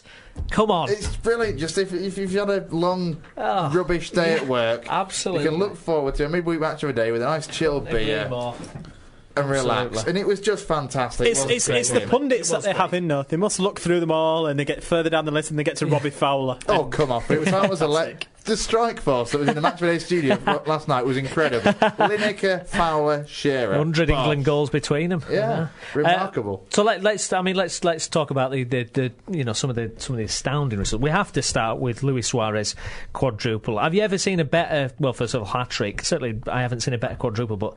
The quality of the goals in his 4 were just sensational, and then getting an assist as well for Sterling. He got me 33 points last night for my fantasy football team. I was delighted. Wow. Absolutely delighted. But no, what a player. Which was your favourite goal? I do love a good free kick. Yeah, the free kick was stunning, wasn't it? But the first one.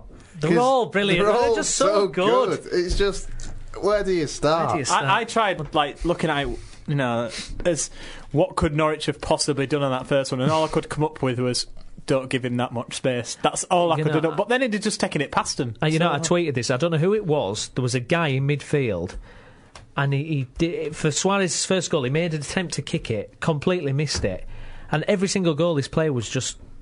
He was useless. Is it the number 10, Leroy Fair? He was atrocious. He's a great player usually, but he was absolutely. I mean, if I'm Chris Hughton, I'm watching this guy going, Who is it? Get rid of him in January. It's appalling. It's all right. I'm sure I can dip into the reserve squad to find someone else.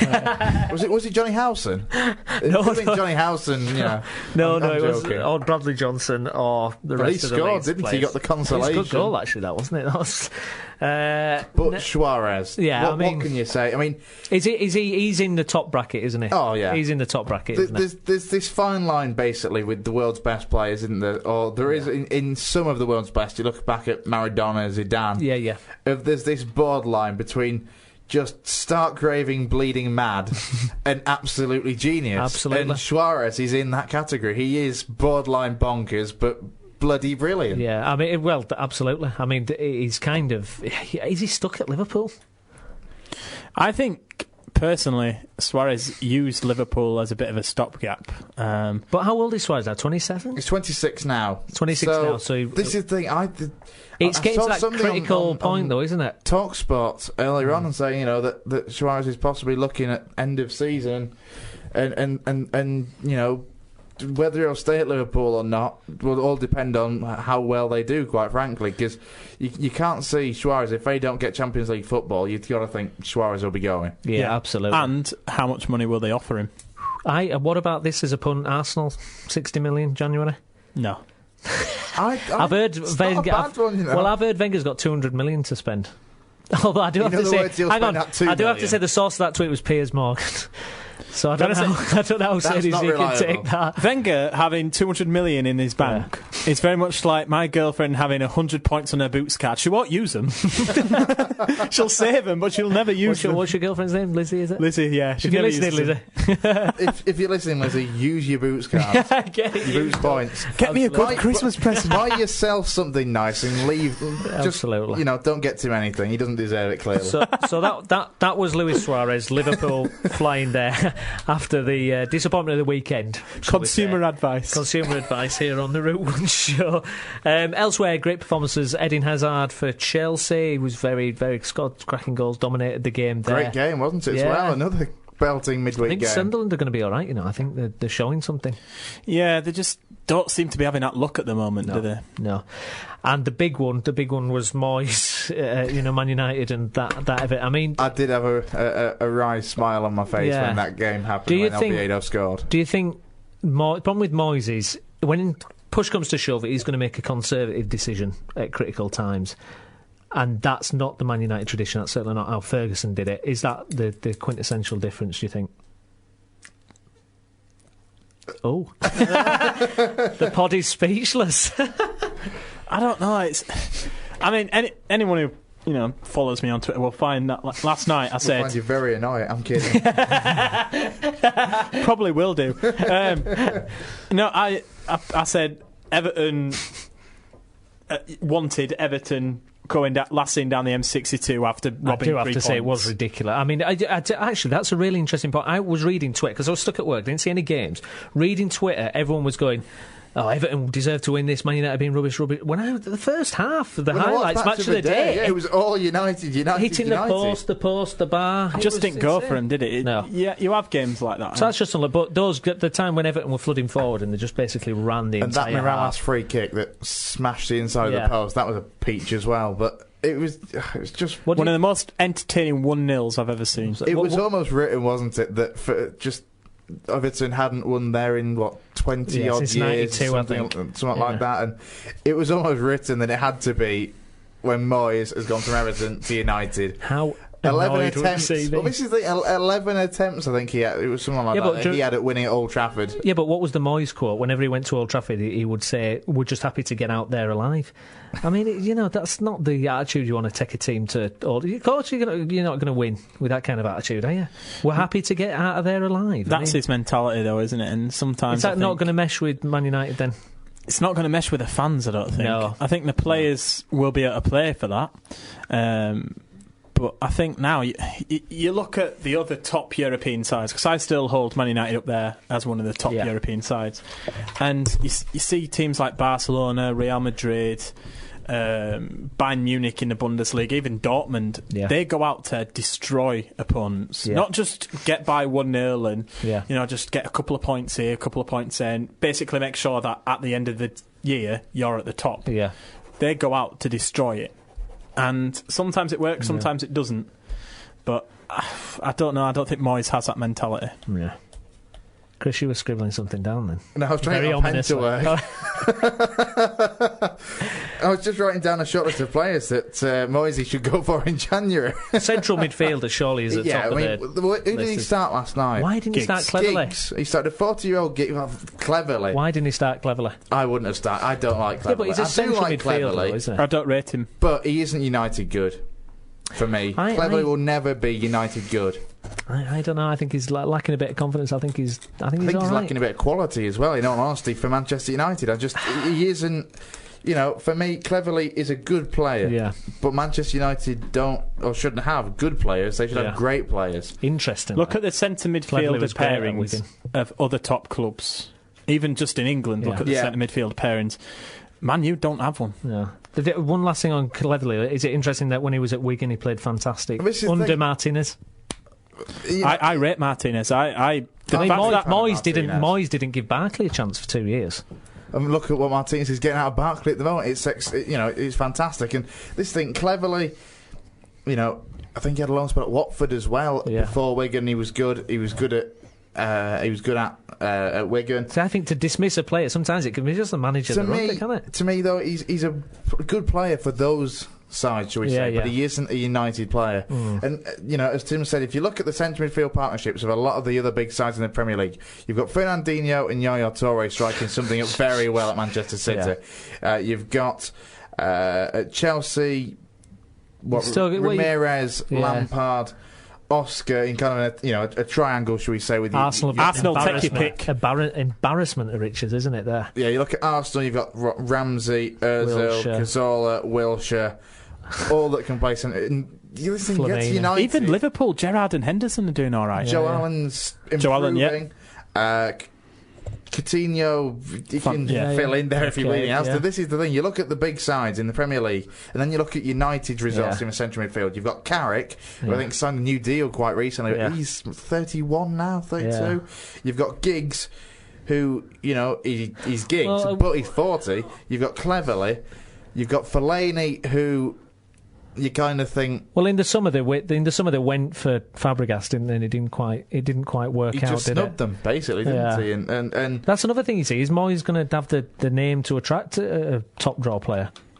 It's going to remain to be seen. I think it didn't work in the summer because this is what oh crap, we couldn't get Fabregas. He didn't want to come and play for us. Who can we go for? Well, I know this Belgian fella at Everton, where I used to be. Yeah, for 10 years. And this is the thing. It's a case of you can see Moyes is going to have to he's going to end up going back to Everton, I think, on a couple of occasions, or trying to, shall we say.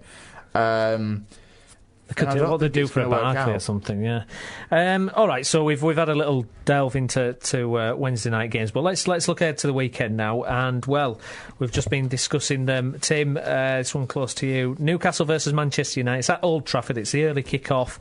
I mean, Newcastle they're above Manchester United in the league. I've gone for 2-1 to Man United there. How do you see that one going, mate? I've gone the opposite way. I've gone 2-1 Newcastle. I think Newcastle. This works out quite nicely there. Newcastle have draw. I've sat on the fence with a 2-2 draw. So I think Newcastle just have a bit of a fight of them this season. I mean, they went midweek to Swansea. Wasn't it? I will admit, in defence from the northeast, a midweek trip to Swansea is a difficult thing to do. I think it's one of the hardest ones you can get midweek.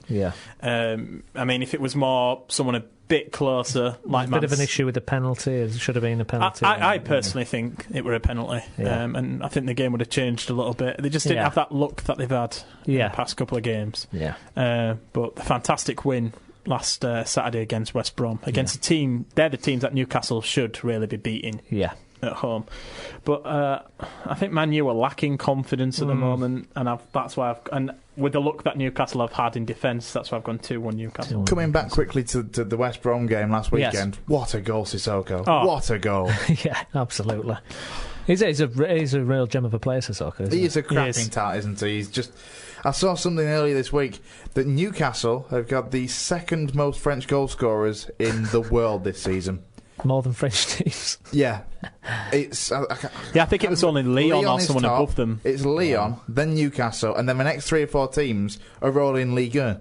So Newcastle, with the French goal scorers, have got the second most French goal scorers in world football at the moment. Incredible, isn't it? And I mean, the policy, is that a policy that's worked from? I mean, you're sitting 7th in the table. It's okay, isn't it? It's setting you up for the future in terms of buying cheap to sell high, quite frankly. And they've got a lot of quality French assets there that you have to say, if Newcastle can't progress as a club, shall we say, to getting back to Champions League football, a lot of Champions League sides will be looking at these French players at Newcastle and thinking... it's going to be difficult for them to... I think January window is going to be a tough one for Newcastle because they've shown quite a lot of talent there, definitely. And like we just said about Man U needing central midfielders, Cabaye, I think he's doing something. My mate who's a Newcastle fan, he said basically it's a team of mercenaries. They're going to jump ship as soon as a bigger deal kind of comes along. Look at Loic Remy. I think he's only playing because he's in the Premier League. He's an absolute mercenary, isn't he? I'd love to see him 80 grand a week he was on a QPR. See, that's the thing I would worry about if I was a Newcastle fan, the fact that you've not really got the players with the heart for the club. Although, do you see that anywhere in modern football, really? We were just talking to Watson, and when he was saying about loyalty from the TCA, that doesn't exist anymore. No, money talks. It's rare you see that now, isn't it? Absolutely. Crystal Palace versus Cardiff. Pulis has come in. Crystal Palace, I saw him in his post-match interview when they beat West Ham Tuesday. He ominously said we'll be looking for clean sheets. This, lots of clean sheets from now till the rest of the season. You believe him when he says it. You know that Pulis can organise a team. He kept Stoke, in the league for years when they were, bet against. The style's not going to be pretty, shall we say, but it's going to be effective. Would you think Palace can get out of it? I've said before when we've been here on the Route 1 show about Tony Pulis, and I've got such admiration for him as a manager, and for what he did with Stoke, because he did what they had to do. He was ridiculed, hammered by the press and hammered by football fans of everybody apart from Stoke, quite frankly, for the style of football, but it was successful. I did see on Life's a Pitch, they said the new Crystal Palace signing, that it cuts to a picture of a catapult. I just think that get those long balls in. But this is the thing. I mean, I think I said as well, we talked before Pulis was actually appointed as Palace manager, and it was very likely, and I said that for me Pulis is going to need to strengthen in January with the type of players that can dig deep and be rugged and physical, shall we say. I still think that's going to be the case. I think he's going to need additions of that calibre of players, shall we say. But as he said, clean sheets is, if the priority, isn't it? Yeah, you've always got a chance. Obviously, if you keep a clean sheet, the least you're going away with is a point. Yeah. And that's what Palace need right now, is points. I heard one interesting theory, Tim, that perhaps what's not happening at your Fulhams and even maybe Sunderland and West Ham's is the fact that the Palace crowd are always, fervently behind the team. It's a cracking atmosphere down there. How important is that going to be? I mean, that could be a major factor, couldn't it, in kind of getting them out of this situation? Yeah, it could. I mean, the last thing you want is like the quietness and the moans and the groans being heard over the roar of the fans. And I think Palace are just happy to be there, to be honest. The fans are, they're just enjoying the trip. And it soon changes, though, doesn't it? Like Stoke. I mean, the Stoke fans were unhappy with Pulis by the end, weren't they? It's amazing how that works, isn't it? Yeah, well, we're a fickle bunch, aren't we, football fans? Absolutely. Yeah. Sorry, did I get your scores for Newcastle? Newcastle, I didn't. So what we're going Palace? I've gone 1-1 with Cardiff. What are you guys going for? I Cardiff. Their training on Monday involved boxing because they got kicked at Stoke. They got kicked all over the pitch at Stoke, and I think possibly, so kickboxing then. Possibly the same at Crystal Palace as well. I can see it being a very physical game. Very boring, in my opinion. I think I'll be sat in a sports centre. I won't be expecting many things coming through from this. So I've gone 1-0 Palace. 1-0 Palace. I too have gone 1-0 Palace. 1-0 Palace. We the Pulis way. Now a team in big trouble. Big trouble at West Ham. Yes, they got a win against Fulham, but who doesn't do that these days? But they lost to Palace, and they don't have any strikers. They put all their eggs in one basket. Andy Carroll, that's big price went out. They don't have any other strikers. Is it all going horribly wrong for Allardyce? I don't think they're in too much trouble personally. Right. Okay. It's it's West Ham, quite frankly. And I like West Ham. They're a great club with great tradition. But a good team, though. I mean, London this is team. The thing. In this current Premier League season, really... Oh, Tim's playing with his mic. Tim's breaking the microphones and all sorts. But he obviously doesn't agree with what we're saying about West Ham. No, this thing, it's, they're never going to challenge for a top half finish this season. No. And, they'll stay up, without a doubt. I'm very confident that they will stay up, despite the current striker crisis they've got. They'll find goals from elsewhere if they have to. And, as I say, what really are West Ham fans expecting from this season anyway? I mean, last season was the first season back in the Premier League after a horrendous season, the one before. Sam Allardyce is a good manager that will keep teams in the Premier League, and that, again, really is probably what West Ham should be aiming for this season. We're not going to get into Europe. They've not got the resources to get into Europe. We've mentioned this all before, Tim. Like, where does the motivation come then for teams like West Ham? What do the fans expect? Just to kind of expect to survive. I mean, is that enough? When you did that last year, you want progress, don't you? Or is it just impatience? Well, I don't know. It's just I can reel off a number of teams in the Premier League at the moment who are just happy to be there. Do it, and they just. To be perfectly, I'm not obviously a fan of those clubs, but you look at teams like Everton, who, they're an up and down club. Liverpool, who've struggled over the past couple of years. Newcastle, Southampton, who have actually had a go at it and just tried to get something. But then you just see teams like Fulham, which are now getting them into trouble because they've just tried to stay there. West Ham, Stoke, West Brom, they just don't. Give you anything to the league. And I mean, I know they've spoken in the future about it possibly becoming like a franchise thing, but then it's just boring. So what you're saying is basically we need Leeds back in the Premiership? No, I'm not. I'm saying you just want teams that are just going to go and have a go. I mean, Cardiff is starting to have a go, and even teams like West Ham, they don't have a go in cups either, really, do they? I mean, they don't. No. What can they do though? I mean, is it a management issue? Is it? I mean, what? I mean, a team like West Brom, for example, they're going to be a bit stuck really to expand from where they are. I mean, where can a West Brom end up realistically? I mean, do what Swansea did last year. Have a go in a cup. Yeah. Really put all your eggs in a cup. Try and get some silverware. Try and get something in there. And it infuriates me looking at these mid-table Premier League sides who are going to stay up, but just teams really angry. They just float between 11th and 17th. And when they're on Match of the Day, I turn it off because I'm bored. No, I agree with you. I do the same thing. When Crystal Palace Cardiff, when that comes on, you're going to be like, isn't it? What was the last game on Match of the Day last night? What was the last game on Match of the Day last night? It was Stoke Cardiff, wasn't it? No.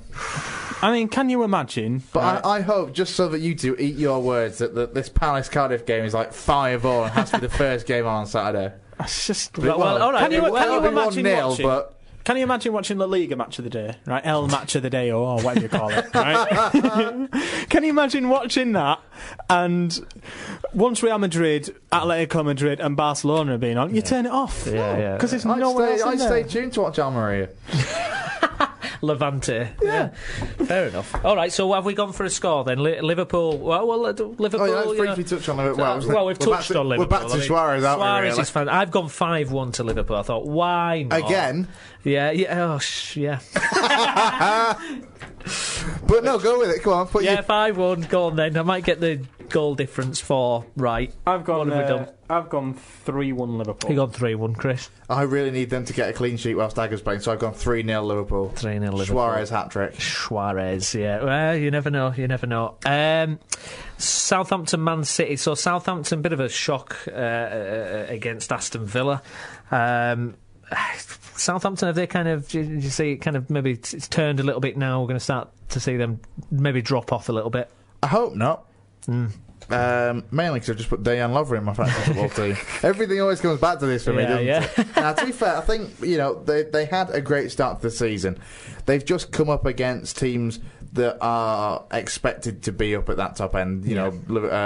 Chelsea, Arsenal. Villa last night was infuriating. Delph's goal. I mean, you can't. Obviously, then that was the difference. I suppose from the 2-2 to a 3-2 was a great goal from Delph, but it's that kind of game where if Saints are really going to progress, they've got to. They have to win. Clearly, want to do with the investment they've put in place. It's those kind of games that they've got to be taking 3 points from. Absolutely.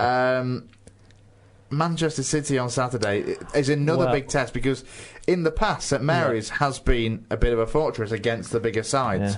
This is the thing. I think over the course of a season, when the likes of Arsenal and Chelsea go to St Mary's, there's a strong chance for Saints to beat those teams there. Well, Tim Mourinho has come out and said he sees Man City a bigger threat than Arsenal, even though Arsenal are at the top. One of the things he pointed to is the fact that Man City, they've got no players under 23, no players over 29, generally around the first team, and they're coming into some rich form, aren't they? I mean, is it Mourinho right? Are they the biggest threat for the title?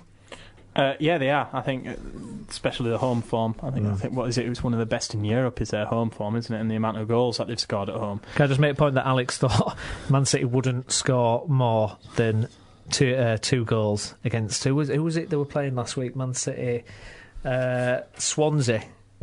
Yep, despite Man City, I wanted the fourth, but never mind. Yeah, no. I needed. I can't believe Aguero didn't score. I could have got a bonus point. I had Aguero and he doesn't score again. I knew that between us all, you two were just as much about the fantasy football as I was. Absolutely. So as I was saying, Man City. I think they are the biggest threat at the moment. They just need to sort that away form out, which is why against Southampton, I think Southampton are going to do it. Unless if Southampton try and play Man City football, like trying to dominate the ball. I think this is where, to use Chris's favourite phrase, I think Southampton need to be a bit rugged in this game, just to try and get something from it and be a bit dirty. On Mourinho's comments, I think he was just having some top banter with Wenger, Yeah, they don't really see eye to eye. They don't really see eye to eye. But I bet they'd check hands. I think they'd check hands. I agree with that. I mean, when you look at that age factor, and they've got so many experienced players and top class, but I mean, they've got a player like Jovetic still to come in. Are they the real threat this season, do you think, or is that away form? They've still not proven themselves. I mean, it was only 3-2, wasn't it? I think it's going to be tough, I think it's going to be very, very tight for the title this year, and that's what's going to make this, I think, one of the best Premier League seasons for years. It's already been one of the best starts we've seen for a good, for years. Absolutely. And I think it is going to come down to a 3-horse race between the three teams that are currently top. Your Arsenal, your Chelsea, and your Man City. Scores, fellas? I've gone 3-1 to Man City. I've gone 2-1 Southampton. I've gone for a 3-3 draw. Because I can't call it, and I hope it's a great game. So I'm going to go for a 3-3 draw. Fantastic. Even though I've got Lovren in my team. Now, next up, Stoke against Chelsea. Stoke, they're kind of dropping off, aren't they? I saw Mark Hughes on the touchline, storming up and down. Difficult 0-0 against Cardiff. They need to be winning those type of games, really, don't they? And they're playing Chelsea up next. Chelsea not in sparkling form. Probably one of the best games so far against Sunderland, but they are bottom. But it's the Mourinho thing, it's grinding out wins, isn't it? Yeah, it is. It's doing what you have to do to win, and I think Mourinho's... I hate that so much. Well, Mourinho's doing it, innit? And if doing what you have to do to win throws on Hazard... Yeah, See, I'll happily take doing what you have to do to win if it means winning, right, frankly. This is the thing I've said before, that I'd rather take winning football than beautiful football, because beautiful football doesn't always work. I've said this before about being a Lincoln fan, and he tried to get Alex to go against our opinion of winning football. I did say that. But Alex was a bit like, not really. This is the thing. You want to be winning games, not playing well and losing or failing to win.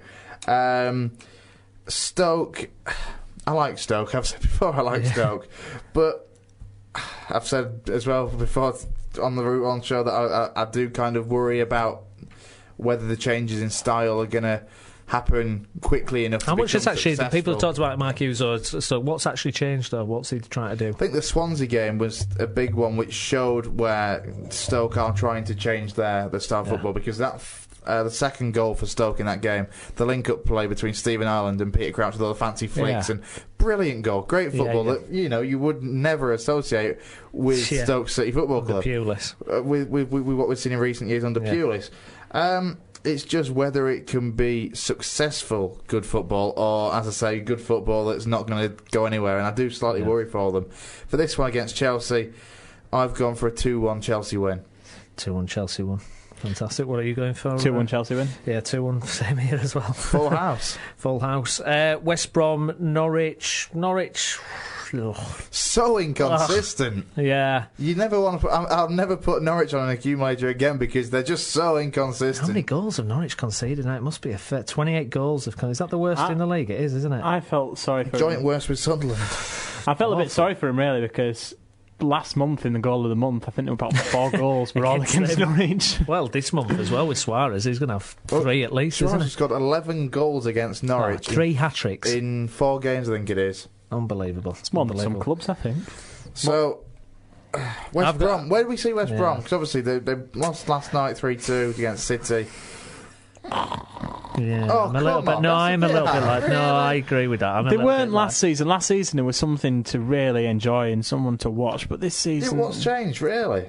I don't think anything has changed. It's the fact that it's not changed. It's just a little bit like... it's this again. I think you're being a little bit harsh. I think I am. But... I think we are.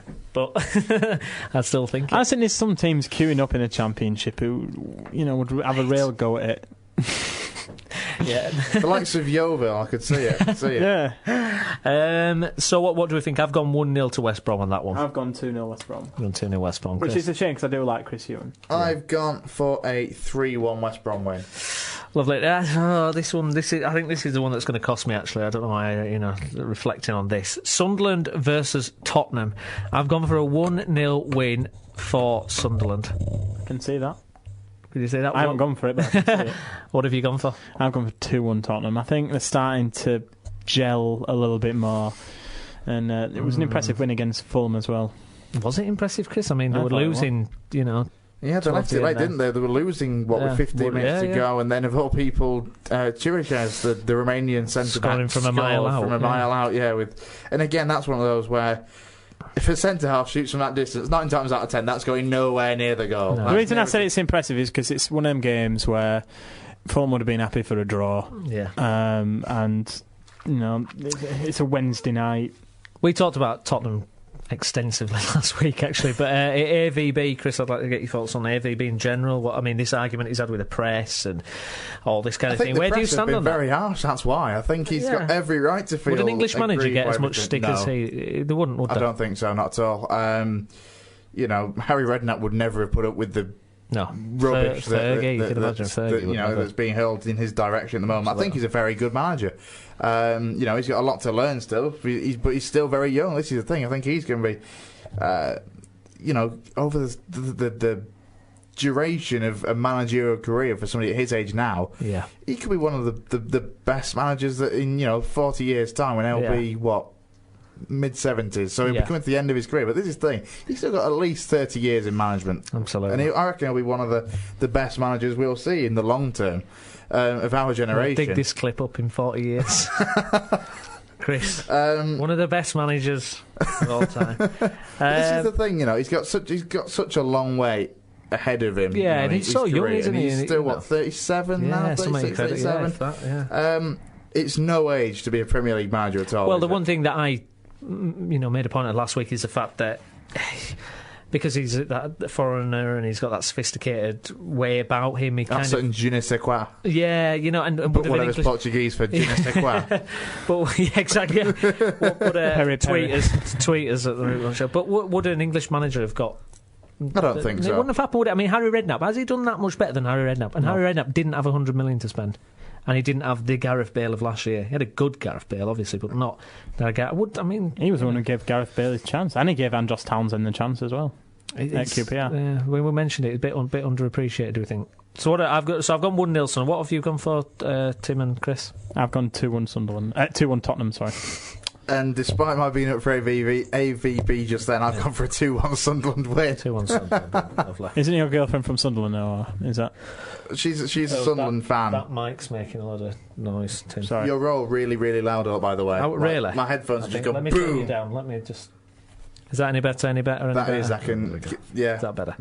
Okay, so that's done for Saturday. Moving on to Sunday, Tim. Fulham, Villa. So, I mean, that's a tricky one. Villa are unpredictable, aren't they? They're all over the place. They are, yeah. It depends which Villa turns up, really. Isn't it? The same could be said for Fulham as well. Well, yeah. This is a very unpredictable game, isn't it? Is this a game you'd like to see? It's a game... Well, Fulham against West Ham they just showed no heart whatsoever. They didn't look like they wanted to be there, did they? They were just... turns out Berbatov doesn't want to be there. Well, did you? There's some very interesting comments from René Mullenstein after last night's game, and he seemed to think that Berbatov played really well. And he said something along the lines of, after that performance, Dimitar clearly is showing that he wants to be at the club, and he's got the potential to be one of the top 3 Premier League players this season. I don't know how much Dutch drugs he's been smoking. He showed up for the goal. He set the goal up, didn't he? It was a great assist, but apart from that, did he really play that one? No, he didn't. René, what are you on about? You really silly man. Clearly sucking up to him, isn't he? Yeah, it's clearly sucking up. It's a please stay, Dimitar, please, because frankly, we've got nothing going forward without you, Dimitar. And that's bad when you've got a frankly pretty lazy player, and especially when they made him captain. But a couple of seasons ago, if you'd have said there's a team with Berbatov and Darren Bent up front, a couple of seasons ago, you'd have gone, absolutely. Oh wow, that's a good strike force. That's a good strike force. That were they together at Spurs, or was there I think there may have been a crossover when they were together. 1 year or so, probably, when they were together, and that was when Spurs had a good. What happened to Ben? Ben had a really good goal scoring record a couple of 2-3 years ago. Exactly. Well, 24 million, wasn't he? He was. This is the thing. I think everybody, generally speaking, what they're doing. Darren Bent has done pretty well. He's got a good goal scoring record wherever he's been, right back from the early days when he was at Ipswich, before he moved to Charlton, and then every other club in London, and then his random spell at Sunderland. But he's scored goals, and it was when he turned up at Villa. Initially, he scored goals. I think who's he signed? Was he signed under O'Neill? No, who would it have been? Who signed Darren Bent? It was O'Neill, wasn't it? It would have been Martin O'Neill, wasn't it? And he scored goals for Martin O'Neill to start with at Villa, and then clearly there was some disagreement between Lambert and Bent, and he was just never played. And when you're wasting what has been a cracking goal scorer, how old is Bent now? Is he 30s? Has he got to 30s now? 29, 30 now. He's a few years off the end, shall we say? But you'd think past his peak. But you kind of looked at it when he moved to Fulham, and I thought that's a really good one for Fulham, actually, because if they can get him playing and scoring goals, they've got a good striker. And Scott Parker as well. Things just haven't really worked out as yet for Fulham this season. Obviously, Martin Yol's gone. They've replaced one Dutchman for another one. Only this one seems to think that Berbatov could be one of the top 3 players in the Premier League this season. It's mental. I think this game against Villa, it's 2 unpredictable sides. I think it's got draw written all over it, and I've gone for a 1-1. I've gone 2-2, Tim. I've gone 2-1 Villa. 2-1 Villa. Arsenal-Everton, that's a game I would want to watch. Thank you. But Arsenal, they did a good solid win against Hull, as you would expect that. Even Bentner scored. 2-0, and even Bentner, his first start for 2 3/4 years. Now, if Bentner's scoring for you, you're doing well, aren't you? You're halfway there if that's happening. And what is his hair do at the moment? It's ridiculous. Sorry, but yeah. He thinks he's Ibrahimovic, doesn't he? He does think he's Ibrahimovic. That's what it is. It's the Ibra fluffy, that's what it is. He fluffy hair thing. Absolutely. So Arsenal-Everton, that'll be cracking. I've gone for 3-1 Arsenal there. I've gone 2-0 Arsenal. 2-0 Arsenal. I've gone for a 1-1 draw. I think it's going to be an entertaining game, without a doubt. 2 really good footballing sides, and I think the entertaining football will cancel itself out, basically, and I reckon a 1-1 draw. Just looking at the table, do you know when you just occasionally look at the table and something just shocks you? It does actually shock me that Everton have only lost once this season. They've drawn a lot. Who did they lose against Everton? It was Man City, wasn't it? Yeah, 3-1 at the Etihad. Fantastic. Right, okay. Final game of the weekend, Swansea versus Hull. Swansea starting to find a bit of form from last season. Are they looking a bit better, do we think? Well, against Newcastle, I'm going to put it down to Swansea used to play midweek. Newcastle. No, but they are starting to find something. They got some goal scoring under the belt last night. So yeah, they're progressing well, aren't they? They're doing okay, aren't they? I've gone 4-2 to Hull. 4-2 to Swansea. What do you think? I've gone very, very conservative on this one on Monday Night Football. I've gone 1-1 to Hull City. with Hull City. I just wanted to get Hull City in there because I feel sorry for them. 1-1 to the Hull City Tigers.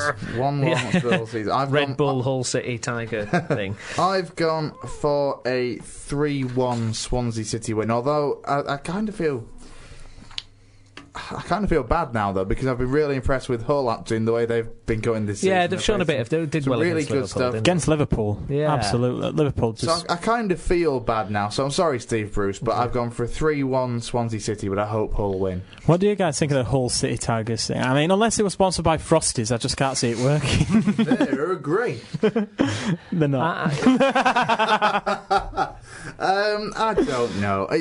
The way I've looked at this is it's what I said to Newcastle fans when there was this whole Sports Direct Arena at St James's Park, and Bradford City, it's Valley Parade, it's not what is it now actually? Coral Window Stadium. Oh no, it's gone back to it. Name ever, yeah. This thing, it isn't the Coral Window Stadium. No, still people are not going to refer to it. It's always Valley Parade. To Newcastle fans, it's always St James's Park. But this chairman has, put 70 million into this club. This is a man that has put 70 million pounds into the club, in the same way that Mike Ashley's put so much money into Newcastle as well. At the end of the day, it isn't going to change a bleeding thing. No. There's still Hull City to everyone that cares about Hull City. I can understand it because you look at marketing a club or trying to market, Hull to an American audience or to a Malaysian audience, or and teams over there have, it's like rugby league here. It's the Bradford Bulls, the Leeds Rhinos, the Casper Tigers. It's something. You know what I mean? It's a brand. It has to have that exciting name. It's that exciting brand name, and I don't think that changing Hull City to the Hull City Tigers is going to make any blinking difference, frankly, to the people that matter, which is the people that go to the club, that support the club, that care about the club. Absolutely. It's to the people that it's to bring in other people that frankly don't necessarily care so much about the club, but will put their money into this franchise. You never know. Bradford Park Avengers. What do we think? Something like that. Is there a room there? I'll mention that to John Dean on Saturday. Yeah, to say rebrand. Yeah. I mean, like Brownie came up with that. Tell him. Unless he was going to what could you do with guys? Physically move the club to another city, like they did with MK Lions. Sorry, I'm completely interrupting here, but you want something else. Guiseley Lions. Because that's the nickname, isn't Lions, so it's just be the Guiseley Lions versus the Hull City Tigers. This is the Bradford Park Avengers. Against the Bradford Bantams. The Vauxhall... I'm struggling with Vauxhall. First, there's the Leeds Rhinos, because we've got McDermott. It's the same name as the Leeds Rhinos coach. We might as well have the same name as the rugby team. Sod it. Against Leeds Blue and Yellow Socks. Blue and Yellow Socks. Blue and Yellow Socks. Right. It's like Boston goals when they've got soccer AM. Yeah. Oh dear. So we'll see.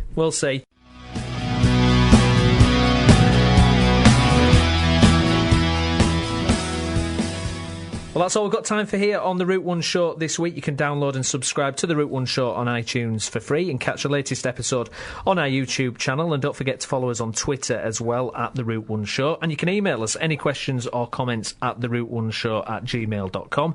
Also, check out our blog at theroute1show/tumblr.com. I've been Stephen Brown, and with me for this episode has been Tim Feather. Thank you, Tim. Thank you. And thank you, Chris. Thank you very much.